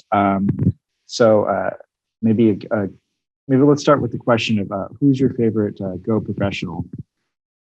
Sure, absolutely. I'm happy to share stories with you guys. When I was a kid, I always like to study Lee Chang-hao's games. He's one of my favorite pros, and also Cao Xingshuo. He is also one of my favorites. So those two are my favorite pros at the time. Yeah, I can give you some reasons why. And nowadays, who do you think you follow the most in the Go scene? It's hard to say because most of strong professionals in China are like the younger generation from me, but we actually studied in the same Go school, so we quite know each other very well. But I would say definitely Ke Jie and Shi Yue. Those two are the professionals I follow the most. And they were like your little brothers at the Neo King Go School, correct? Yeah, that's right. So he became pro, I believe 3 years later after me. So at that time, when I was at the first class, he was around like a third or third, second class. At that time, he's very young at that time. Mhm. Yeah, but he was definitely one of the talented Go players at New Whipping Witch School. So when he was um, 7 years old, I believe, he was able to create life and death situation and the questions for the professionals. Oh, wow. Yeah, incredible, right? And some of them they cannot solve the problems. Yeah, you did. That's Uh, amazing. how about you? What is your favorite professional? Um, in terms of watching games, it's a little tough for me to say, but I think just in terms of the professionals I met, Chang Hao has just been, he was just such a sweet person. He and his wife are both professionals, and I've had a couple opportunities to interact with the two of them, and they've just been absolutely gems of people. Um, I've also had the chance to meet Kujia as well, and he has quite an interesting personality. I remember I had the chance to play him, and unfortunately I did not win, but um, I remember watching him watch. I think we were waiting for one of the other professionals to finish their simul's, and the game was more or less over, but the person playing the simul didn't want to resign yet, and he asked them. Like he basically said something effective like, "We're just waiting on you till we can go get lunch. Do you want to just resign and have lunch with us?" He had a very kind of like larger than life personality, playing around with a more junior person, less strong person. So he's pretty entertaining as well. Yeah, Um, nice. and I don't know if how far we're into the game, but maybe one question more, so we're not bottlenecked at the beginning. Um, what how would you describe growing up in the professional world in China? So kind of that going from an insei to professional, like what was that like? How did studying work? How did the test to become professional work? So it's, I think, very interesting for Western players to learn more about that. Well, sure. I'm happy. I'm happy to share my stories. I would say it was tough. Uh, in the year of 2005 to 2010, I think around that time, because first of all, there's an age limit. So for boys, anyone beyond 17 years old, you're not qualified to become a pro to join the professional qualification. And for girls, I believe it's 20. So first, you have very high pressure, age pressure. You have to, get improve very quickly when you are very young. And then, and the second, the number of being a professional is really small. So for girls, every year there's only two numbers. And two can become a pro. For boys, there's 18. Probably you have a question: why boys have so many more numbers? And it's because there are more boys to join the professional qualification. So I think it's fair to give boys more numbers. They have pre-professional qualification in the first time. Then they select, I think, 100 people out of around 500 to join the second stage, and then they will select the 20 to become, 18 to become a professional. So it was tough at that time, I would say, but I enjoyed to like pursuing my goal, because when I was a little, I always wanted to become a pro. I feel it's the most proud and most exciting journal for me. But I think right now it's a lot of relaxing, because first of all, the age limit is not that strict, and then there are way more numbers you can. So pretty much as long as you study hard, yeah, you have a very high chance to become pro. And I think in China, the amateur associations are also pretty premier. I think can't remember the gentleman's name, but there's an eight-dan professional who's an eight-dan amateur in China who's like very famous and didn't become professional because I think he was doing too well at the amateur leagues. Or I don't know if that's correct or not, but Yeah, yeah, that's correct. I remember there are a few professionals that actually quit their professional status to become an amateur. Yeah, because even though people become a professional, it's still very competitive. Especially they need to win more prizes for a living. So there are national A League, a B League, and C League. So once you get to the stronger stage, like a national A League, you will have more opportunities to play more tournaments. So for some players who are around like C League, it's harder for them to join like a national tournament. So they have less opportunities to play tournaments. So they would rather to play some amateur, like the most prestigious amateur tournaments to give them more opportunities. That makes sense. Let's see. Uh, so So I it think we really, have. It really um, depends. Interesting. yeah. I think it might be a good time to start the review of the game, so we don't get too far behind. But Right. just message the Twitch chat. We're happy to take questions. There'll probably be a few times where we'll be at a backlog of kind of review stuff. So if you have any questions, feel free to throw them to us, and we'll try to take them. And so I think I see one or two questions. We'll take a look at the game first, and then any kind of time left over, we can answer just general Go questions, not necessarily specific to the game too. And so just to confirm, for anyone who wasn't here a few minutes ago, this is Gabriella Su 6-Dan and Alexander Chi 6-Dan as black, and Seowoo Wang 5-Dan and Eric Louis 2P as white. Mhm. So Eric and Suyon are playing white, and Alex and Gabby are playing black. And then white attaches here, black Hane. So this Joseki was actually not that common uh, before 2016 AI appeared in human world. So it became very popular nowadays. Yeah. So what do you feel the AI after AI appears in the human world? I mean, I think the most interesting part to me with AI was kind of the rapid development of new josekis to keep up with the evolving meta. So this is actually one of the josekis that I think has relatively stayed the same more or less since 2016. Whereas if you have the 3-3 invasion, you have so many different variations off the 3-3. But I think this one has more or less stayed the same. And nowadays it feels like if white does this approach and attaches, this is probably going to be the only kind of move that's played there.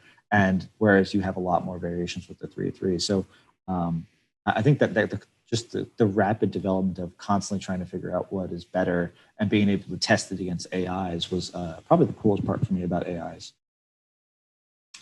But I think nowadays it's pretty much either this variation or a 3-3 invasion. You very rarely see any moves like K15 or anything else like that. Yeah, that's true.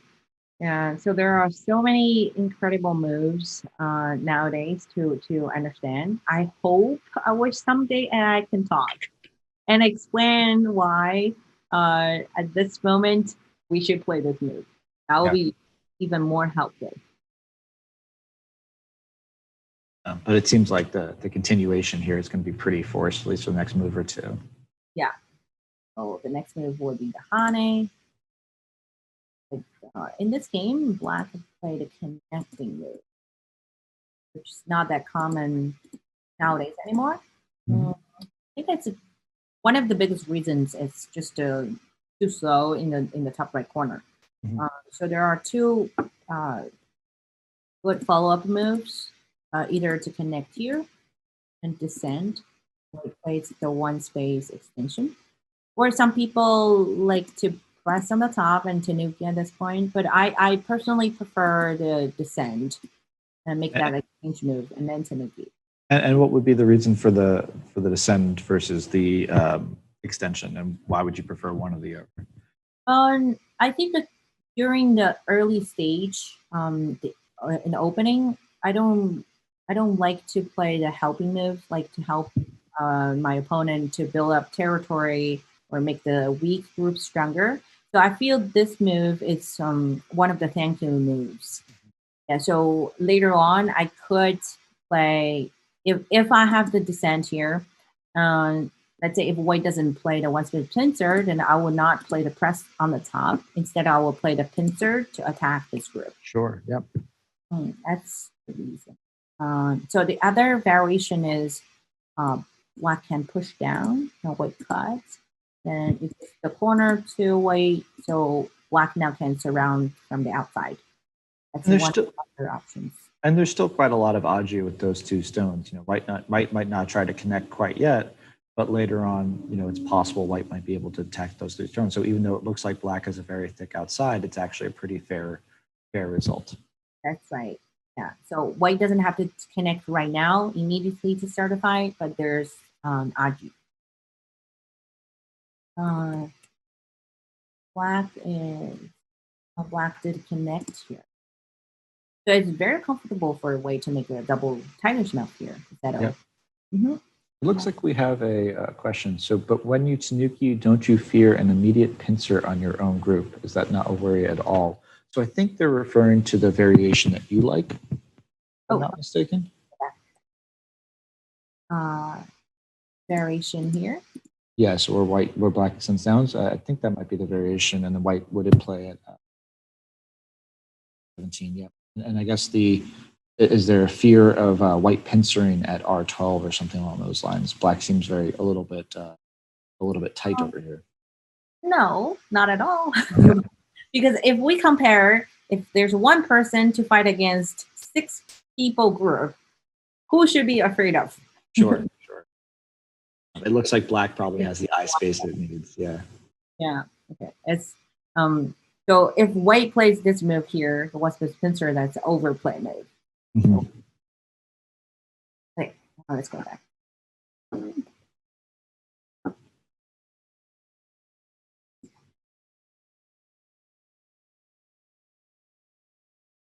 And white with a splitting move. So this seems kind of an odd placement for white. Usually you might see a move at R9 if you want to do a splitting move, because you can kind of get a nice extension on either sides. That's right. I'm not sure. Not sure why black or white would have played one closer. Yeah, I think that's just a personal preference. In some situations, in most of situations, so when you play the splitting move, you always want to leave enough space for you to make 2 space extension. Example, this is one of the examples. You always want to leave 2 space extension for you to settle your group. But in this particular situation, the reason why what is acceptable for white to play this is because white has a move to go to the corner and to get some eye space. So that's and it would be hard for black to cut those 2 stones off. That's right. That's one of the situational move to play the R8 with the sliding move to the corner. Very interesting. Is that what you would have done here, or do you think an approach at maybe R6 or maybe a corner enclosure in the lower left might have been something? So if I would play white, I would play as for immediately. So I haven't looked at the game yet. So, but if I would play white, yeah, I would jump to the corner. If I play the R6 here, that's too narrow to make eyes. Oh, I meant before R8. Oh, okay, here. Would you have played at R6? Would you have played the lower left corner? Would you have split in a similar way to what? First of all, I would definitely not play this move because it gives black a perfect kick. Yep. To prevent me from going to the corner, eye space, and then the 2 stones will get pincered. So I will be debating on going to the corner directly and make side extension, either the large knight move or read space, or I will choose this one. But my gut tells me I will go to the corner directly. Yeah, if I want to invade. Yeah, so those 2 options will be my choices. First 2. Interesting. I guess we can take a look at the variation from the game where white slides into S4. Yeah, and then black will bomb, pull back, block, clamp, and connect. And this creates a very similar variation to white having played S5 directly. Yeah. Well. So the final variation will look very similar. It's just a matter of the orders. Mm-hmm. Do you think that white needs to add an extra move here, or does white have time to nuke and play elsewhere? You always ask the question that I don't know. Okay. Part of me wanted Tanuki, but I feel it's a little too weak. I should add a stone there, so I'm not sure. Yeah. It depends on who my opponent is. Okay, so if you think your opponent's a little weaker, maybe you'll do it. Yeah. And don't also, play the game, play the person type thing. Yep, love it. And also, it depends on whether it's an even game or reverse Comey game. Sure. I don't know if I mentioned this at the beginning, but this is a no Comey game. No Comey. So I believe the pair points is 6 points for Gabriella Su and Alexander Chi, and it's a 6.5 pair points for Seowoo Wang and Eric Louis. So this will be a no Comey game. And it does look like we have a question from the chat about T3, which I know a lot of Q players might ask that. Why not just block at T3? Stephanie, you want to maybe go into the variation that might give some answers to it? Yeah.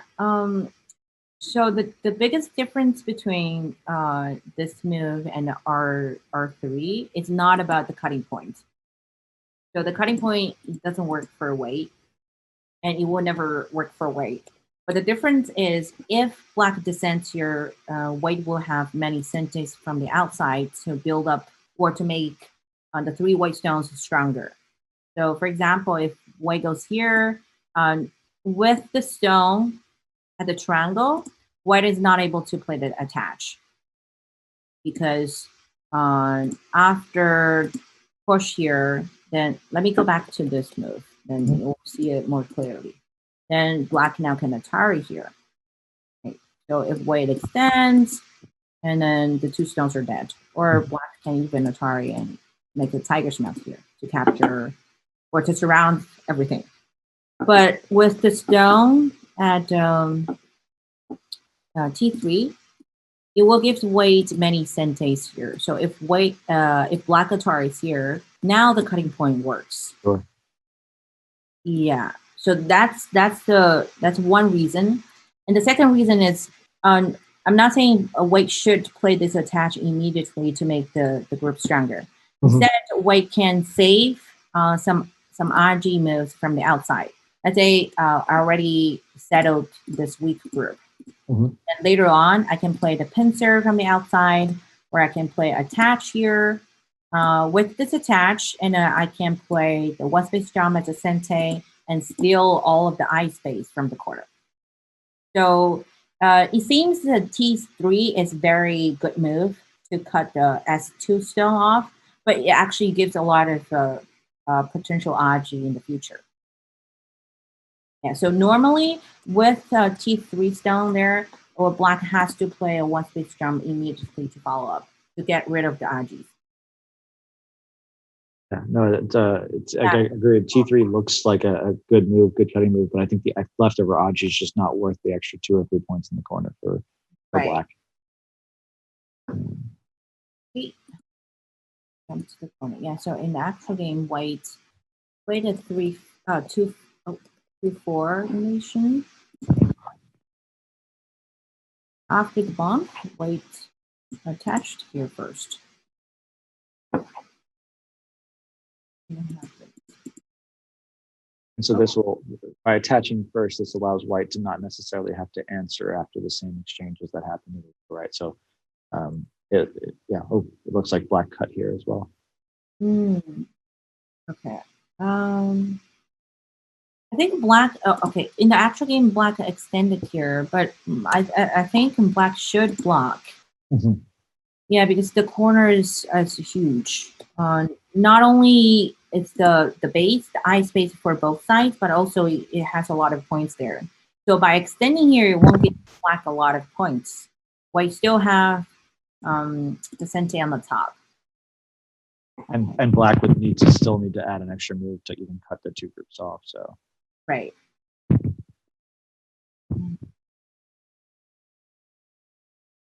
What happened in that? So Alex and Gabby are playing white. Yeah. So by speaking the player Alex T. So I don't know if you guys know, we have the AG has resumed the professional qualification. It will take place in the mid-August, I think, or mid to later August. I think Alex should be one of the candidates. Yeah, he's strong and he has improved very fast. I remember I played a teaching game at the Congress the year before, I think, COVID.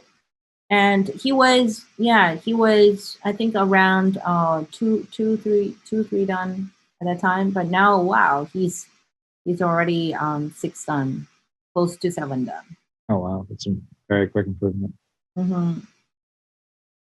He's not one of your students at the New York Institute of Go, right? And you're just talking him up, of course. Oh well, he is. Okay, so maybe you are. Yeah, we're cheering up for him. But during the professional qualification this year, there's only one person that will be qualified. I mean, become a professional. So, of course, skill is the most important. But when I was learning at my go school, my teacher always, every week we have a weekly meeting, and my teacher always give us some like a life lecture. Like he always told us, when you're playing, skill level only takes 40% of winning, the total wins. And then another 40 is your mentality. And another 20 is luck. Sometimes you just see your opponent make 32 mistakes. Like the previous commentary, I did make the 32 mistake. Yeah, sometimes you just cannot see it. It happens to everyone. That's true. So if you make some mistake during a game, don't feel bad. Everyone does that. Right. And you're passing on the tutelage from your teacher, the life lessons, and not just applying to Go. It does look like looks like someone had commented the stone at D4 is misplaced. I'm not sure if it's going to be easier to delete that and replace it, or if it's just easier to go back to the beginning and do it. Yeah, it was from the beginning. I'm sorry. It's the 3 point. I think at this stage it might just be easier to recreate than to try to. So we have a proper SGF file than to try to delete and go from there. Oh, okay, never mind. Yeah, it was here. Oh, sorry. I see why it was maybe just misplaced. You don't see the 3-3 stone too often nowadays. Yeah, it's my mistake. I didn't even see the lower left corner. I assumed a white played at the start point. So just taking a look back at the game, so it looks like white ended up getting the corner here. So how would you evaluate letting these two or three white stones on the right side getting attacked in exchange for the corner? Do you think this is a good exchange for white? No. Yeah, it is good exchange for white, but not for black. Okay, let's do some judgment, because I think in my opinion, the biggest difference between the AI and human players are the judgment. So the AI can always make more accurate judgment than human players. So whenever before you start attacking, or before you start invading or doing some new things on the board, you should do a whole board judgment. So if I replace those two stones, so I will take the same amount of stones out of the board, and just to show you the efficiency of the shapes on the board. Does that make sense? Yes, yeah. You're using Tawari to try to replace the stones to see where you would want to play them. Right. That's kind of the idea? Yes, that's correct. Okay, so if we think that's what happened in the game. Well, in the lower right corner, it's very comfortable for white. Right, so basically what happened is, let me take those two stones. 1, 2, how many stones do I do? 1, 2. Okay, so it's the same amount of stones. If I take this one off, so that's pretty much before the fight. So what happened is white played this move, and black played this move, which is very strange. And of course, the knight move towards the corner of the 3-3 point. It's a very good move. Mm-hmm. And white just comfortably lived in the lower right corner. Yep. And for the exchange moves on the outside, they're not that helpful. Right. Sorry. It's not that. It's actually white gets more profit.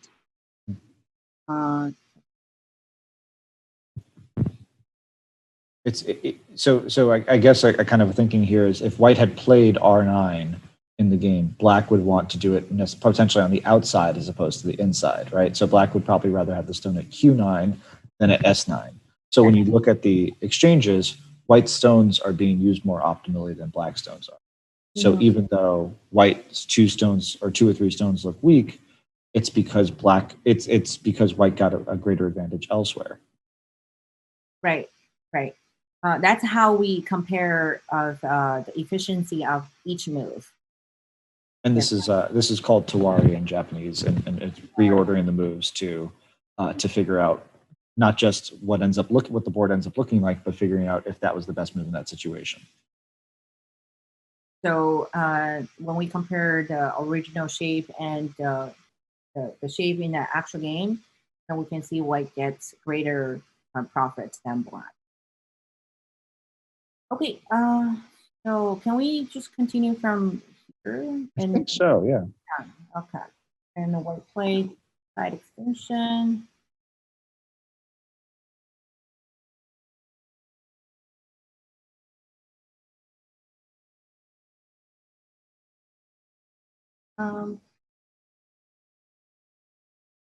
To move the. Oh, okay. Usually white wants to extend to one more time and then jump out. Okay, but in the actual game, white jumped out directly. And so the advantage here, instead of playing E3 first by jumping directly, what benefit is it? Is it the lack of the G6 stone that white doesn't want to give to black for free? Yeah, that's a Sensei. Why don't we play it, right? And not only we can take tiger's mouth away from black and make the black shape a little bit weaker. At the same time, we can make more points in the corner.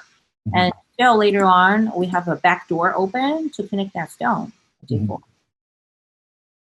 That's why if I were white, I will play that extend first. And then black blocks here. Okay. Yeah, the tiger's mouth is really big. Okay. So after the tiger's mouth, black's shape is getting stronger and nicer, but the stone on the J4 is getting weaker. The corner is also getting weaker. Yeah, that's a really interesting sequence. If black were to push and cut, there's a nice little Tsuji for white as well. Or excuse me, for black as well. It might be good to show that. You might not play this right away, but something later on in black's back pocket by pushing at C5 like this. Maybe Atari on the top, and you can save this as a Sensei, or you can. You can play the Ko. Yeah, there's a Ko. Yeah. So that's a 2-stage Ko, but it's still there Aji in the corner. So by not playing at E3, it ends up white not playing at E3. It ends up black getting quite a nice position on that side. And white in actually. Nice caution. Nice move. Good. Okay. It seems Black already run up all the basic time. So they have a 24 seconds left. So I believe they're already in the Bayomi.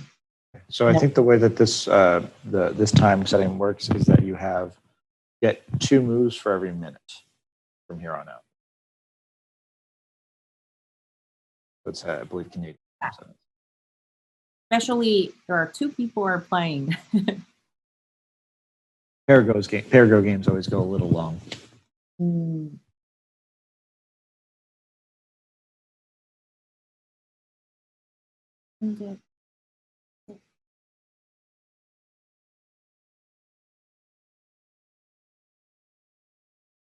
So it looks like we have a comment. So someone wanted to play C7 as white. Why is how large of a move is C7 right now? I'm sure you have seen that in many professional games. So one of the one space pincer Joseki, that's a good move to defend your corner. But at this point, since there's nothing much or no territory, no potential on the side here, this move is not urgent. It only gives a few points to wait in the lower left corner. So yeah, so it's not urgent. You don't have to play this move immediately. So I think an extend is good in the actual game. Yeah, I think there's another comment. Ko is the fact that there's the ko in the corner is some big aji, but as Stephanie said, it is a 2-step ko. So that means that white gets Tanuki twice before black would actually win it. And I think at this stage in the game, white would be able to find some sort of compensation for those 2 moves. But I think also kind of hinting at Stephanie's point, she was saying there wasn't really that much territory on the left side by playing at 7. I think a lot of times in Chinese we'll say something is interesting, like this area is very interesting, and that kind of hints at like there's potential here for someone to do something. I think that there really isn't any potential for either side to get much territory on that left side because white does have the stone at C6 and black has the stones at C12. They're kind of competing. So it's probably going to be closer to dame than actual points for either side. Yeah, that's right. And also the ko, yeah, there's a ko in the lower left corner, but the black actually has to do a lot of effort to win that ko. So we can't just not consider that in opening or the mid game. We can save it until the end game. There are on the board. Funny.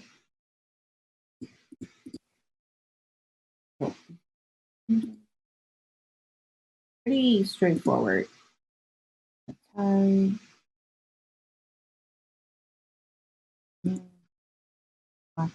This move.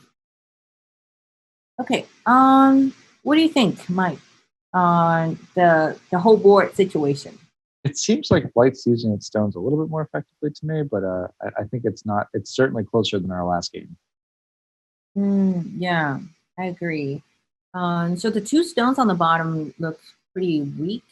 Well, so the problem that I shouldn't say problem, but I think the disadvantage of black's position right now is territory. So we don't see a lot of territory on the board for black. There's only one part, the top right corner, about 15 points over here.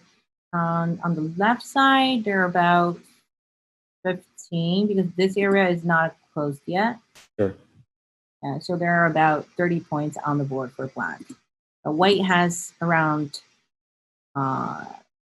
6 points in the lower right, and I would count 10 points in the lower left, about 15, 16 points, and more than five points in the top right. So that's already 20. And there will be more than 10 points plus the potential for the top left corner. So if we count the territory on the board, so it's about the same without Comey, but black is definitely thicker on the board. So I think Black should take advantage of the thickness to attack the 4 stones on the right side and the 2 stones on the bottom. And so what would be your thought on how to do it? Would you try to separate the group? Would you try to take the base away from one of them and try to let them run into each other while getting territory? This is one of those positions where it's not quite clear what the best way to attack is, right? You can certainly think of something like M5, which would disconnect the 2 groups and put a little bit of pressure on the J4 and 3 stones. Would you play a move like K3 to try to cut out the base of the 2 white stones? Where should we be focusing our efforts with this? How do we want to use our thickness? Very good question. So I actually learned this strategy from one of my pro fans. So whenever you don't know what to do on the board, you always ask yourself a question first. What do you want to do first? Don't look at the moves and then look for the purpose. You always look for the purpose first and then look for the moves. Sounds very confusing. No, it makes sense. Why do something without a knight? Right, but a lot of people, as a pro, sometimes we have this habit. Our eyes just dragged on one of the groups on the board, and without thinking the purposes. And when we see a cutting point, maybe I should cut here, maybe I should attack this group, but actually that's not the correct way to make a judgment. Mm-hmm. We should always be calm and then ask yourself, what am I supposed to achieve right now? So by looking at the board right now, the 2 stones on the bottom are more urgent to attack instead of 4 stones on the right side. Mm-hmm. So after we achieve the first step by finding out the target or the goal, and then we look for the moves. So as we talked about earlier, there are many senseis here. We can take advantage of the code. Yeah, it's harder for Black to win the code right now, but we do have a lot of senseis here. So many senseis are around the 2nd line and even 1st line here. So we can save those senseis, then attack the 2 triangle stones first. Just use the sensei for emergency. So I will play the keep for the placement. So that K3 move to try to scoop out the base of the group. Yeah. Do you see the letter A there? I do. Yes. Oh, yeah, it's a small. Yeah. Right. Okay. The purpose of that move is to take the eye space away. Most important. And at the same time, place here. If I can make this happen, not only I took everything, the eye space away, but also I make some eye space and the territory. And force the white to live in the center without making any territory while you're making territory. Really kind of a good way of attacking. Getting territory on your own, forcing your opponent to be weak, it's pretty ideal.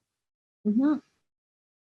But of course, we have to settle the fight on the top first. See what's happening. Oh, hey, what happened?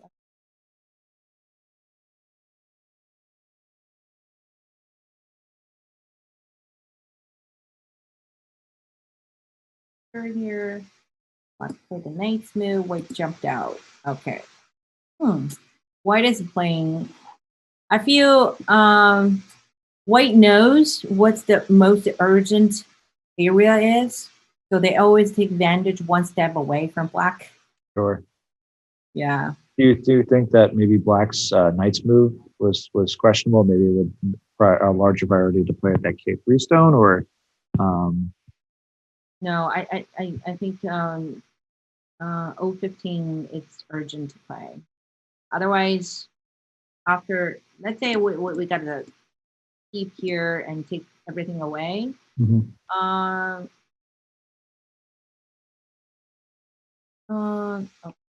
Well, maybe a large knight's move for White at 14.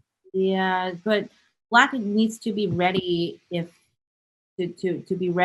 White Tanuki is at this point. So it will be very complicated to fight. And so this stone, L16 stone, got cut off.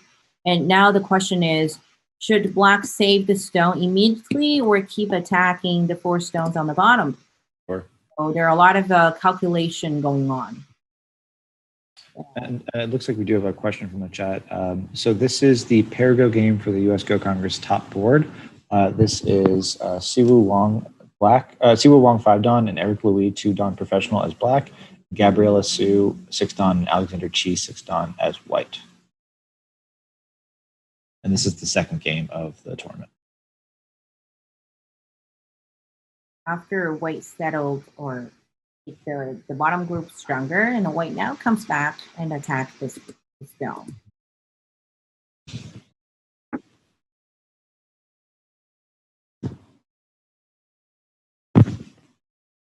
So it seems like black's trying to treat all of its stones a little bit light, just to get one group that's going to be able to run out okay.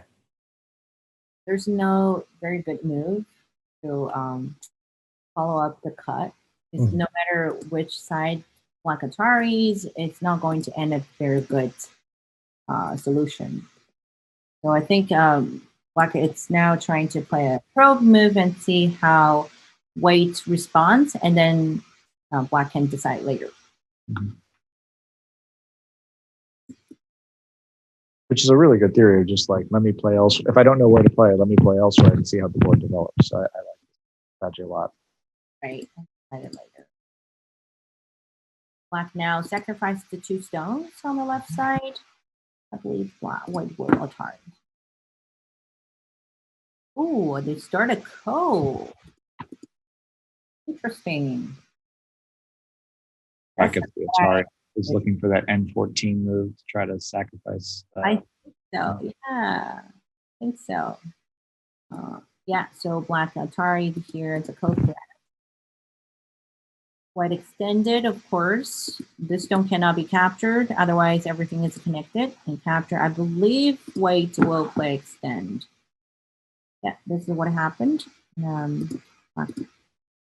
Okay, black fast here. Then white comes back to this fight. Oh my god, the board now is even more complicated with that co. Seems like black's doing well here though, because most of black's groups are strong, and something of white's going to have to pay something later on to try to get this. Yeah, so I was thinking about this move actually, Hane. So my first instinct is not Hane. If I were white, I will probably play the extend, but of course I will read more sequence. Because as we talk about, when you're in a very complicated situation, you don't really want to give your opponent some help, some senseis. The purpose of this move is definitely to look for more senseis in this area, and then come back to attack N15 white stone. Sure. Yeah, so I think this move is a questionable.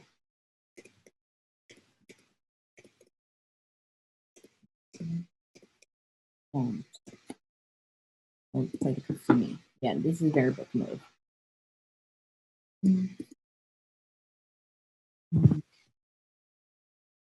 Let's play here. Right. So all of a sudden, I don't feel white is leading anymore. And it is worth noting that because of all the Aji in the lower left corner for white, even though the group could live, those 4 stones at H3 and M3 are not as strong as they look, because black potentially may be able to connect underneath. So, in addition to that weak white group in the center, those 2 white stones at the top, that bottom group really could become a problem for white later on as well. Right. So you don't. Right. There's another strategy during the mid game. You don't really want to leave so many weak groups on the board, because you will be so busy of dealing with so many weak groups at the same time. And when you have more than two or more weak groups, your opponent will be very thick on the board. All of your opponent's stones will be very thick. When the situation with the thickness happen in the mid game, then your opponent can do whatever he or she wants during the mid game. So for example, if black has a move here by threatening this group, the lower right corner is not even alive yet. there's still some agi there. Yeah. And it might be worth showing that if black has the Q1 move, what black could do as the follow-up. Yes, sure. So immediately, this move doesn't work. Attach doesn't work. With this move, the attach doesn't work immediately because white now can block. And then if we extend here, white can throw in. Yeah, so this move doesn't work immediately, but later on, if white doesn't have the liberties on the outside, the corner will be trouble. Mm-hmm. And if black plays this move, it doesn't work immediately either because there's a weakness here. But with some odds here, if black has more stones from the outside, then the corner will be in trouble. Like if black had a stone at Q6, white wouldn't be able to play that way. White would have to. White would be dead. So if there's already a stone at Q6, even if white played S6 itself, black would be able to take away that. Right. So there is quite a lot of agi there, and it's possible that Q1 move could also have some effect at that L3 stone or that kind of lower, the center lower group for white.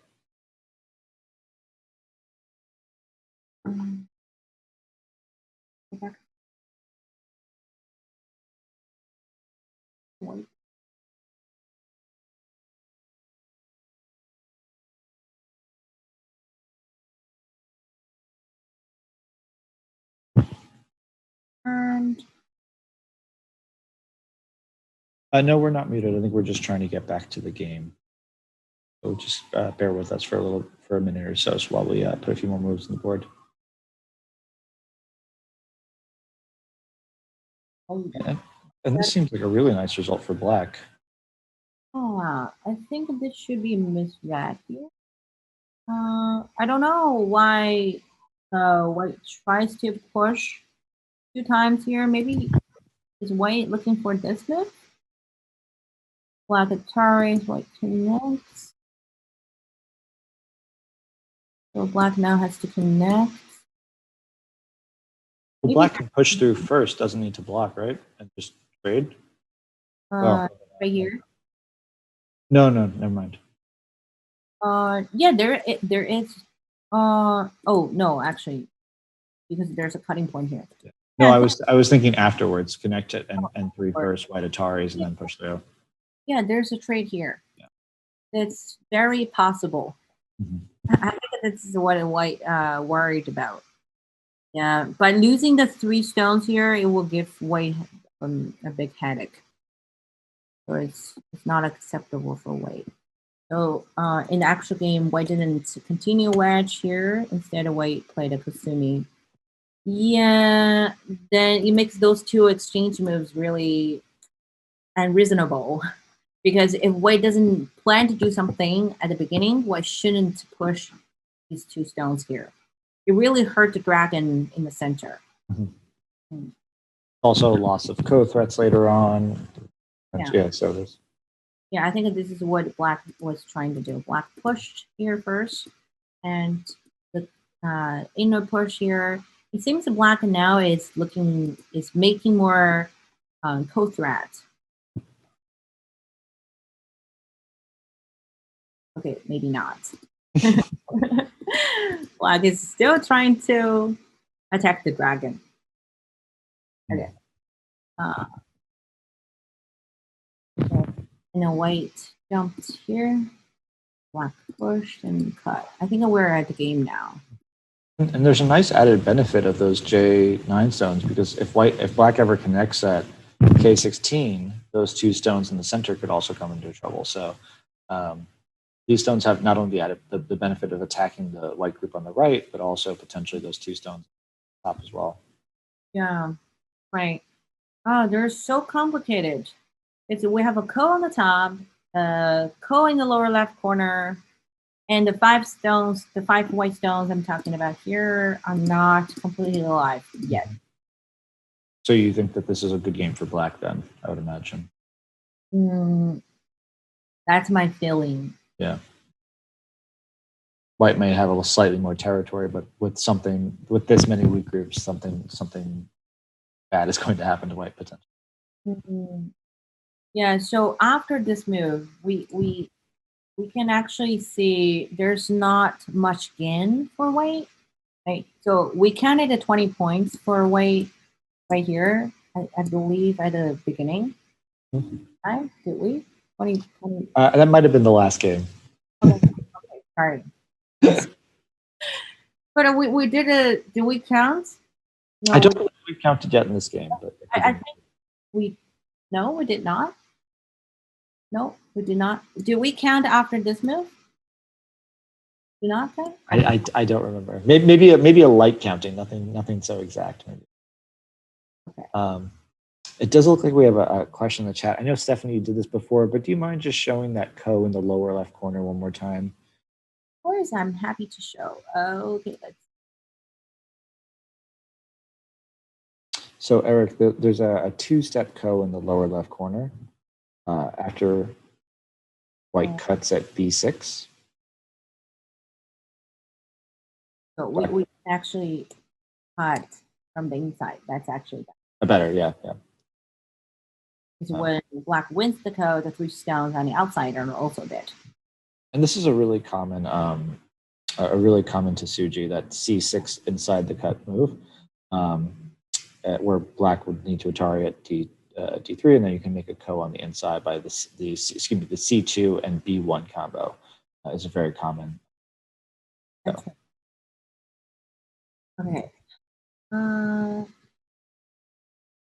All right. So why don't we quickly count the board and see the character position? Oh yeah, I remember now. We did not count because okay. Anyway, I can't remember either. It looks like I'm getting some pretty bad sun, so I'm just going to quickly turn off my video and just reposition.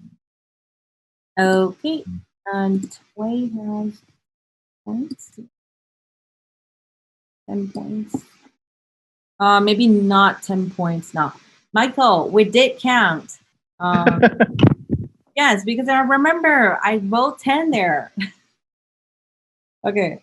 And I wrote 15 here, remember now? Okay. And I wrote maybe 15 here? You did. I apologize. It's starting to blend together. Okay, but now the lower left corner, no, there's no 10 point because obviously the ko is getting heavier for weight. Okay, so I will cross this out.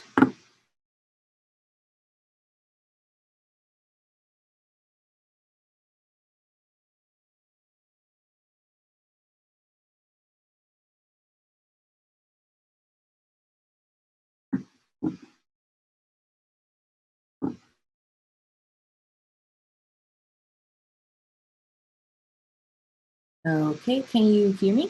Yes, I can. Sorry. Okay. Making sure.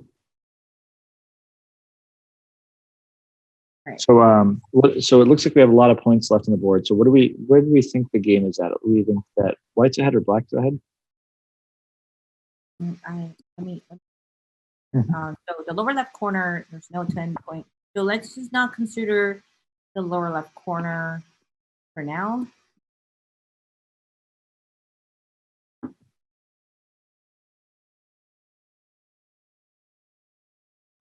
It's not very easy.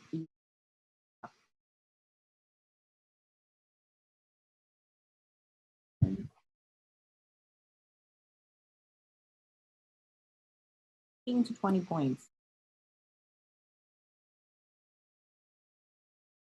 Okay, so how many points do we have? 12.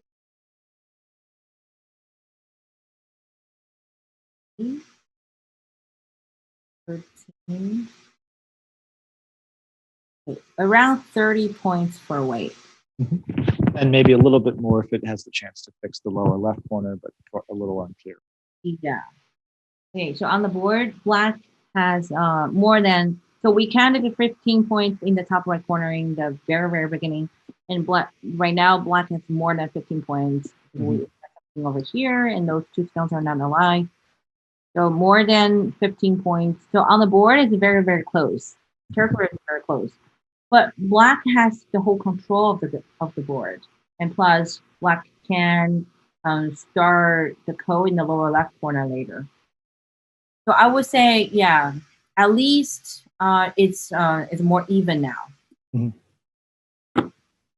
But maybe a little bit more potential for black in the future. Right. Whereas black's groups are all pretty strong, nothing really to worry about. White still has some weakness left on the board that I'll have to do. He played it so fast.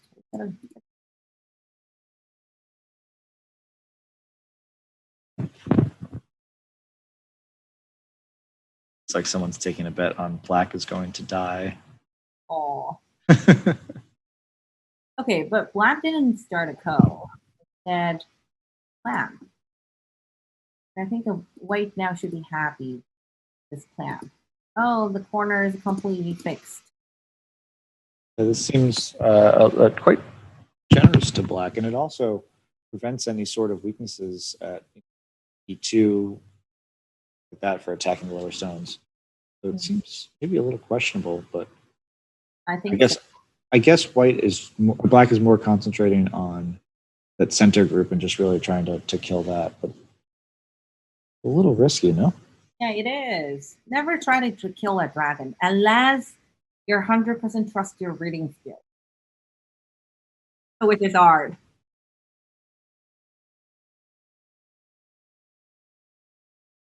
And after that, still.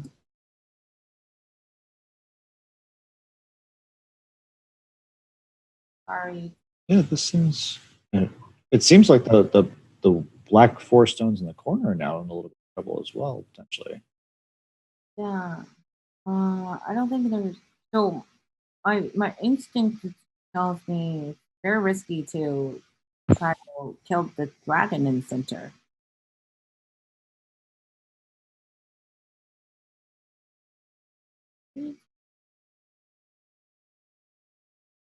All right, they have a 7 seconds to play the next move. Okay. And we're caught up on the game right now? Almost. Okay. Well, it looks like white gets a free Atari on those 4 stones, which actually could have some relevance in the lower right corner for the black stone as well. Okay, my PandaNet just closed it automatically. I have to relog in. Sorry, guys. Okay.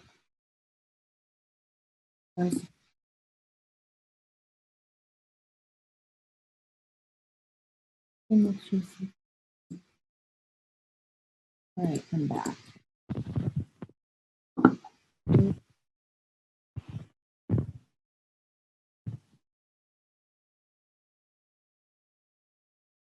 All right. So after black Atari, white connects, and black right here. Oh, because there's a cutting point. So black has to go here, and then white attack. I don't know where RLI go. It looks like we still have a lot of fight left on our hands. Or we can say one way or the other. White has to connect here first, right? Oh no, white didn't. Okay, white pushed here first.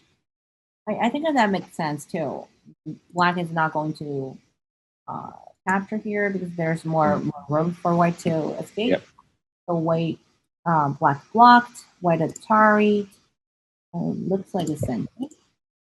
And then next, and white with Atari, make the shape to a dumpling shape.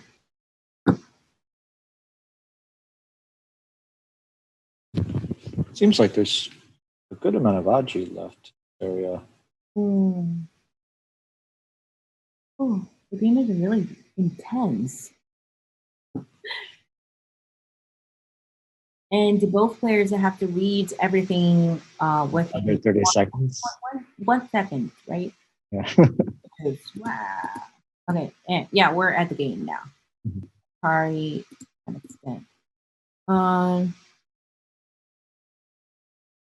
I mean, locally, white is dead. So I guess the question is, and um, Fuse is dead now. is dead. Yeah, let's go back since we're at the game. But there's the RG over here. It's possible white might be able to trade Mm. something. How many liberties? Well, I don't think white would have time to play b8. I think white would have to cut at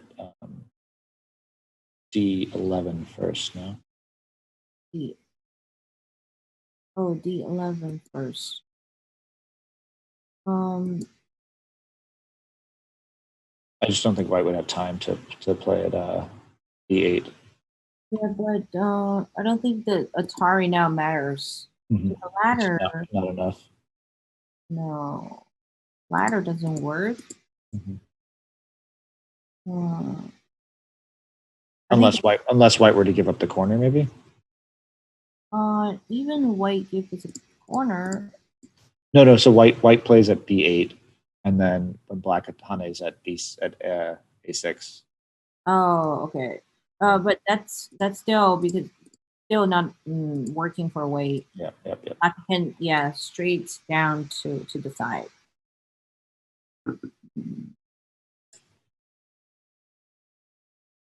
So where is the mistake? It seems black is really risky before starting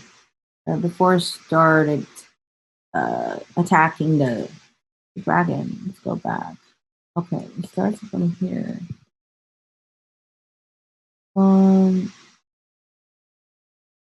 Yeah, first of all, the Atari is not a good move because after this Atari, all of the RGs are already disappeared.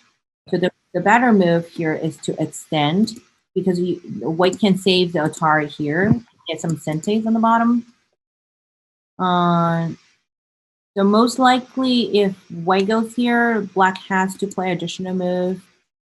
And now white has the option of not playing at h7 and can instead play a better shape move like h6. Yeah, that definitely makes sense. I think that's the first mistake. And the second mistake is before white connects, white should make this change move. Oh, interesting.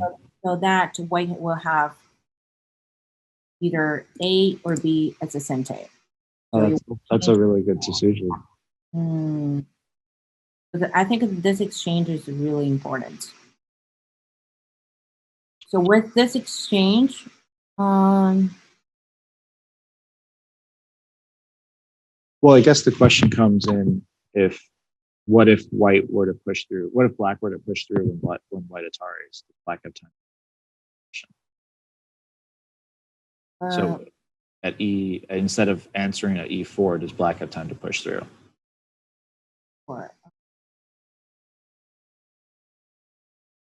Right here? Yeah. So what if instead of answering, black instead played something along those lines? Yeah. Would white have time to do that? No. White wouldn't play any moves in the lower left corner. But my point is, with the move at the e5, you will already help to save the dragon. Sure. Okay, because right now white can, I think, Atari here and then capture the 3 stones. So that would definitely help, but I'm not sure how helpful this move will be because I haven't read everything yet. Sure, yeah, it's a very complicated position. Yeah, but with this move will be definitely help. Okay, let's just go directly to the extra game.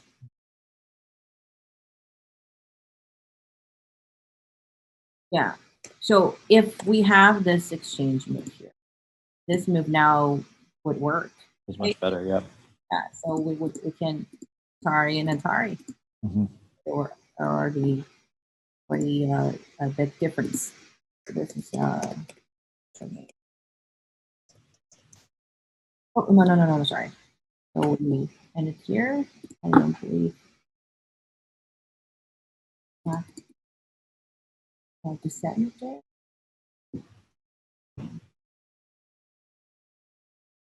Right, beats. Oh, inner pushed. To make this a liberty race on the group. Interesting. So white definitely has more liberties on the outside. I guess the question is, more. Seems yes is the answer. Throw in and 1, 2, 3, 1, 2, 3, 4. Oh, well, it seems the white has more liberty. Really? Okay, so how many liberties I have? 1, 2. Okay, so white has to play one of the moves there first. And then 1, 2, 3, 4, 5. 1, 2, 3. Oh. I think the black will be 1 liberty short. Really? Wow, that's 1 or 2 liberty short. It looks like black resigned. Is the game? Do we get final confirmation of the game, or is it? Yeah, the white wins. Yeah. So white wins by resignation is the result after this group in the lower left. Yeah. We can just show the variation to our audience. And no, that was really a beautiful sequence by white. Yeah. So white is leading by 2 liberties actually. So white has a sensei right now. It's so dramatic.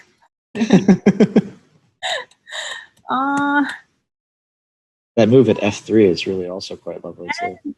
Should be I think that's a mistake. And there's a sensei here with the sensei. I'm sure black can increase some liberties on the bottom or even make this group alive. Maybe it's a ko. White doesn't have to make that. What if black just played at f3 instead? Instead of the tiger mouth. Oh, okay. Right here? Yeah.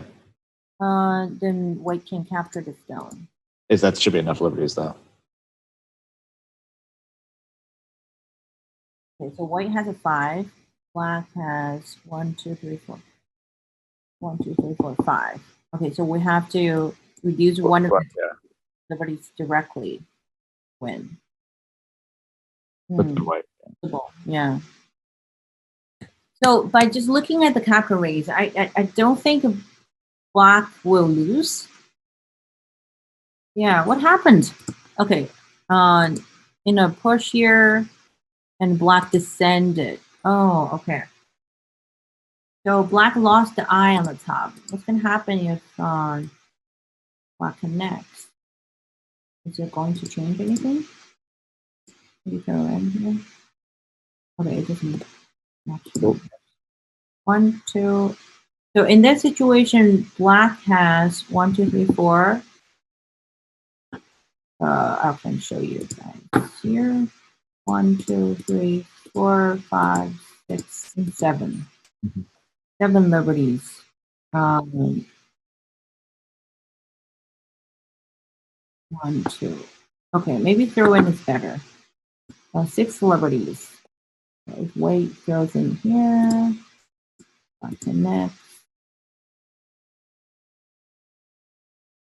Well, you wouldn't. I don't think you would make that exchange at d10. No. Right. If white blocks here, then 1, 2. So black can cut first, and then 1, 2, 3, 4, 5. 5. Oh, it's tough. I can't read it now. It seems that at this point, white wins. Okay, but the descent is definitely a mistake. So there's no point black to. Black is at a6. There should be. Yeah. At least there's a code to make this group alive. white goes here, and then black can make time space. I'm not sure about this move yet because white still have a Sensei here. So white has more than 5 liberties. I think probably white might have been afraid of, or black might have been afraid of a9 for white to threaten to connect. Oh, this move. That would threaten the cut, and it would threaten the connect back. So white would have to live local. Black would have to live locally. Very complicated. Yeah. But at least there's. It's better than dying, of course. Yes.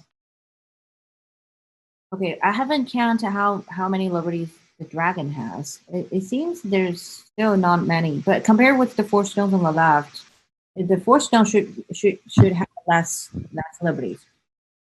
Yeah. Oh, very intense game. So white wins, the Eric team wins. Eric and Seowoo. Okay, so even though white wins this co, let's say white wins this co, the dragon is still dead. Mm-hmm. Right? Yeah, Very important. So, yeah, black should definitely hana here instead of extend. You get a Sensei and make more eye space. Okay, but I'm sure with the time pressure, even professional will make mistake during very intense time pressure. I mean, as we were watching this, we thought that black was doing great, and it wasn't until white just played a couple great moves at the end. Yeah. So I'm sure I have probably missed out many variations about the fight here because I can't really read everything within very short of period of time. Yeah, but congrats to Eric's team. But a very exciting game. Eventually, white managed to kill Black's dragon. Yeah, this was a fantastic game. So it looks like we will be going on a quick break to set up the AI Sensei review. So we'll be back in just a few minutes. But again, this was the second game of the Pair Go tournament for the US Go Congress. Eric Louis, 2-dan professional, and Seowoo Wang, 5-dan amateur, won this game as white. We'll be back in just a few minutes. Hi, everyone. This is Michael Fodera, 5-dan again. I'm back with Stephanie Yin, 1-dan professional. We are now actually joined by Eric Louis and Seowoo Wang, our 2 winners for today's Pair Go tournament. We are very lucky to have them both with us. And not only that, we are going to be using AI Sensei, one of the sponsors for the US Go Congress, to review their games. So without further ado, let's go ahead and take a look at some of the mistakes that maybe Stephanie and I didn't catch the first time around. Start. The first mistake is actually on, and Michael, you were right when we're doing the game review. I thought that the 61 is a must play move, but actually AI disagreed with me. So yeah, so let's go back right here. It should be this move. And then you guys can see the variations. And to try, and this is kind of goes back to what we had talked about during the game, which was to try to keep the 2 groups separate and put pressure on both of them so that you'd be able to get one attack either way. What guys suggesting? So a pretty complicated variation, but it seems like protecting the center group and maybe trying to run out with the other group is the option. I think it'd probably be worth, although I will say up until this point, there were really no large mistakes. So both players really, both teams did quite well up until this point. Stephanie, it might be worth jumping to move 93 quickly. Okay. Kind of getting into it, where I think this is really where the fight starts to take off. And maybe we can ask our players too, Eric or Seowoo, what were your thoughts kind of going on at this point of the game? Did you think you were ahead, behind, pretty even? So I thought it was pretty close. I thought we had a pretty good position up until the upper side. I felt like we lost a bit there. The upper side around this point or a little earlier? Earlier, after the sequence after N15, Mhm. I wasn't too happy with.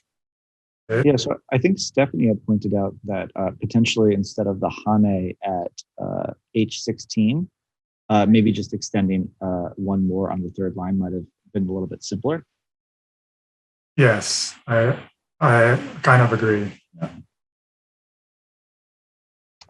So maybe we can talk about this point here. So it looks like the two suggestions are J6 and what is that P16 as well as L3. It seems like obviously Hane at the top of O11 is quite large, but I think that maybe some setup moves or potentially some senteis might be helpful before we reach out to that point. It also looks like the AI does not particularly care about that Hane because black is so strong there. So it's a completely I don't know about you, Stephanie, or Eric or Seowoo, but not something I would have guessed. It seems like such a logical move to Hane at O11 here. To me, my first instinct will be the Hane, but I think it makes sense for AI to play the one space jump. As you mentioned, the black is already strong on the top. This move is just making black over concentrated. Yeah. What do the players think? Yeah, I agree. That was the purpose of my attachment at O10. I was hoping that black would on it. Before that, though, R5 ended up be a quite damaging exchange, and that put us in a rather passive position with those stones. So when I played O10, I was feeling slightly uncomfortable at that point. You want to go back a few moves just so we have that second? Maybe you can go up and you'll be able to.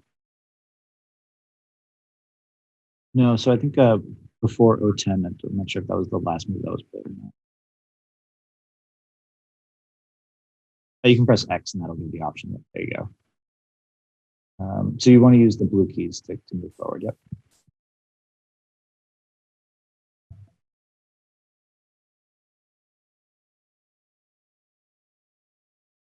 So it looks like, if we could check R5.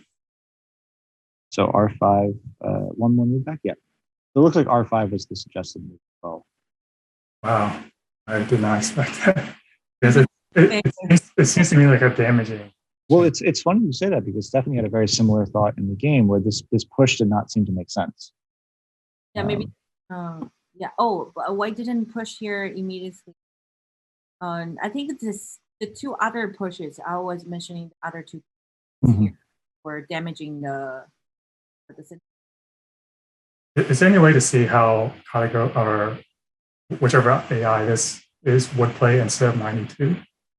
So this is AI Sensei, and so instead of which move? Instead of 92? Yeah, so we can do that. So Stephanie, if you go down a little bit and just go down, scroll down, you'll be able to change the minimum amount of points. So let's go ahead and make that 1 point. And so we'll be able to identify any other mistakes, pretty much every mistake in the game. And so it looks like 92 was a small mistake, and it suggested to push at A. Oh, actually, to push. Okay.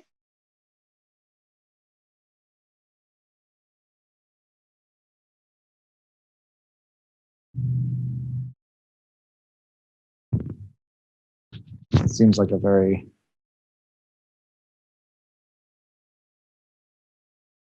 interesting. So it's exactly what I thought shouldn't do.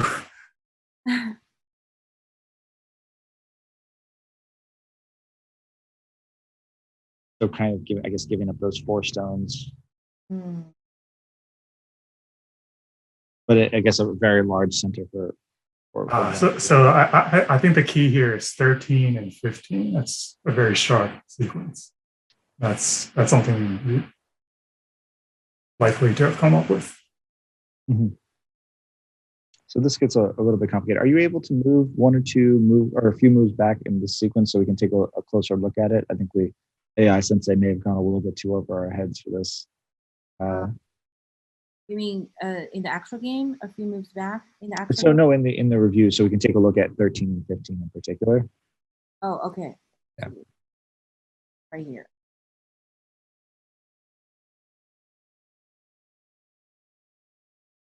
Hmm. So white just trying to preserve life, and actually I guess this makes sense because black's not gaining too much on the outside, and white stones can be treated as fairly light as well. And those 4 stones are still Mm-hmm. like can. Yeah. So I feel like that the thinking process of for AI players are more flexible than human players. They can always somehow turn around and make more accurate judgments. It's definitely the case. So let's go back and take a look. Seowoo or Eric, were there any moves in particular that you guys want to discuss? Because obviously you can go move by move, but was there anything that you were just not sure about it as you played it, or after maybe your teammate played something that you weren't in love with, and you want to see if they had the right of it? Otherwise, we can kind of just slowly go through. I was actually wondering about D14. D14. Sure. So Stephanie, I think we can. D14. Okay. Should I? Okay. What? Okay. I would just go directly to D14. This mode. A small mistake, but largely okay. Mm-hmm. I see. So it just wanted to play the simple, intuitive move. That makes a lot of sense. The one space jump is really big. But it comes right back and does the same move. So I think I think it's probably safe to say that it's not a huge mistake. Okay, so 5 is the key. I had considered playing a move like 5, but I couldn't help with D13 because I wanted to test Black's response. So maybe Seowoo, were there any moves in particular that you want to take a look at? Otherwise, I think probably best to just take a look at the kind of final fight of the game, which I think was probably the most interesting. Maybe instead of J4, I was thinking of Q7. Steph, do you mind going back a little bit?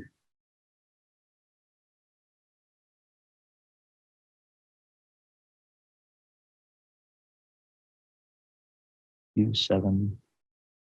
So the Hane on top first.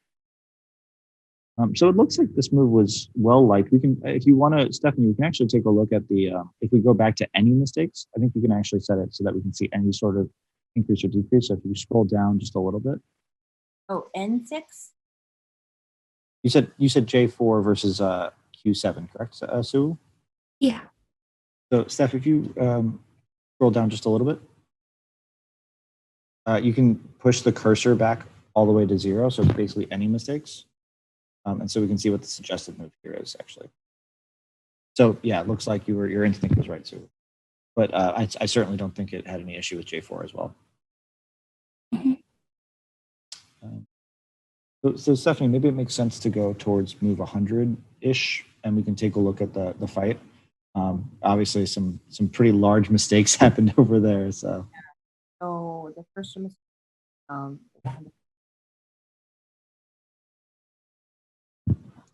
So it looks like white had connected at H4, but just directly at H3, or excuse me, H10.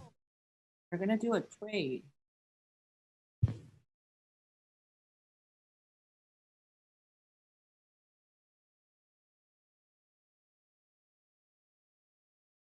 So trading the center for the bottom, I guess. That's not gonna happen. I think it's safe to say none of us. If someone was reading it, they deserve to win. I think is probably a better way of phrasing it.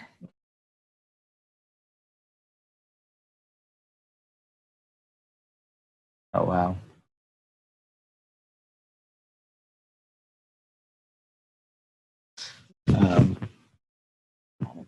Oh wow, this move lost 11, almost 12 points.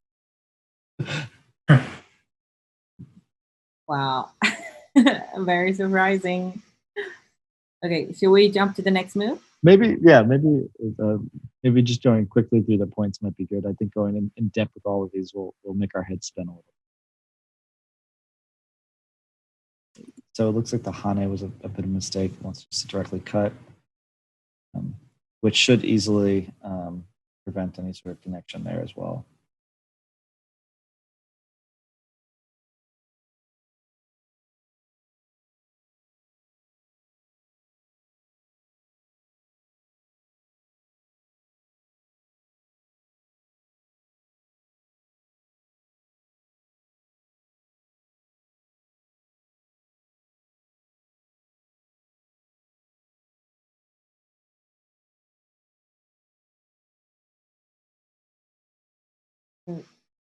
Fight.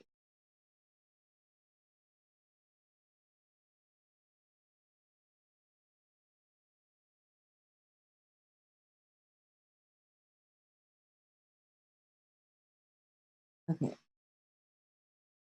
So it seems black wins. 1, 2, 3, 5. Yeah. Black wins. So the next mistake is 138. Oh, I see. Okay, so they're suggesting a try here directly. Okay.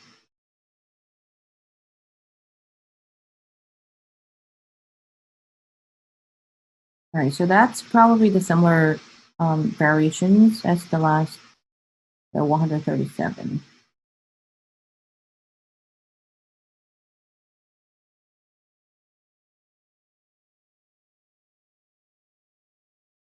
Okay, so 1, 2, 3 here.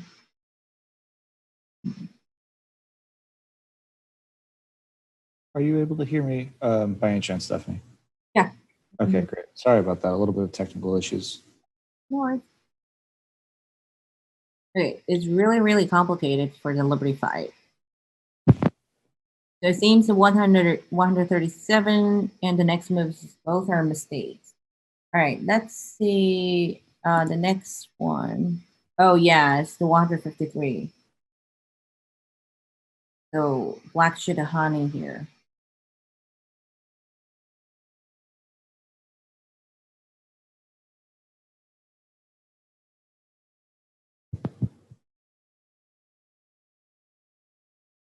Okay, I will say it's impossible to read everything within one minute.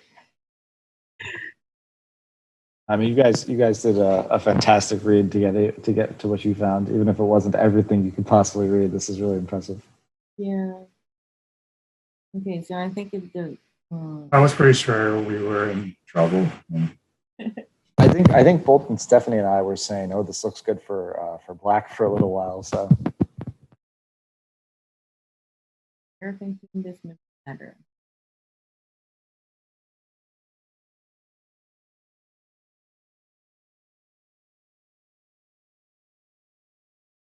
it looks like the vital spot is G7, which is a G2, which is interesting.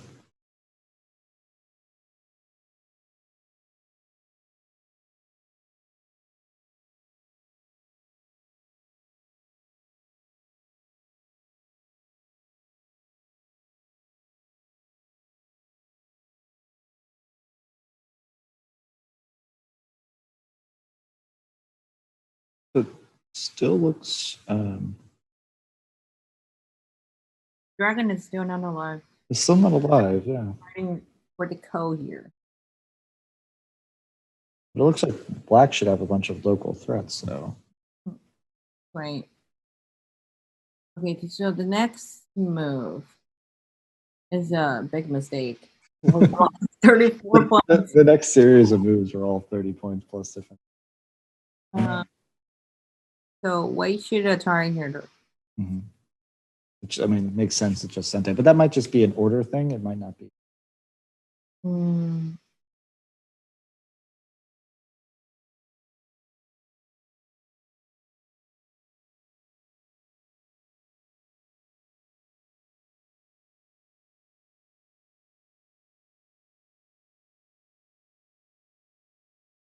And it's going to be a co, I guess. I'm confused. Why does white not just connect Connect at where, Eric? right now? Connect here. That is a good question. Okay, AI. Maybe we should question AI since I think it's something. It is strange. So black now, I think you can throw in here. Right. Yeah, throw in an Atari. Let's go co. But that's one move. But that doesn't. That's gonna be So should we jump to the next move? Sure. Take a look. Yeah, so the Atari.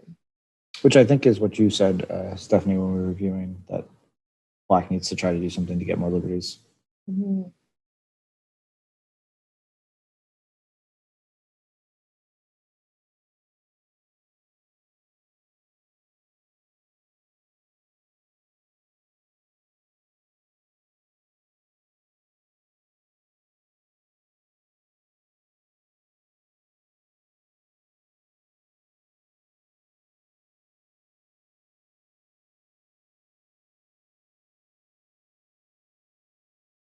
Okay, so there's another fight. Next one. Stephanie, there's a funny comment in the Twitch chat. I don't know if you saw it. You have enough candidates for mistakes of the month out of this game. Yes, that's right. You have your high don mistakes of the month ready to go. Thank you for watching my monthly videos. Seowoo and Eric, you'll be featured again. Great. Okay. Use gonna turn out. Another co. Yeah. Why does black keep playing 17? I think it's a bug.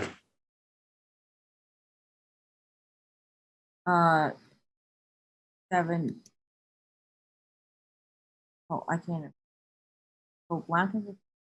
Well, you can't in this position because you have a shortage of liberties on the outside, or the inside for the dumpling shape for black. So you can't just Atari through. But black has to throw in. So So after this. Yeah. it wouldn't take now. Yeah, so I think the following moves are just. Is there any chance for black?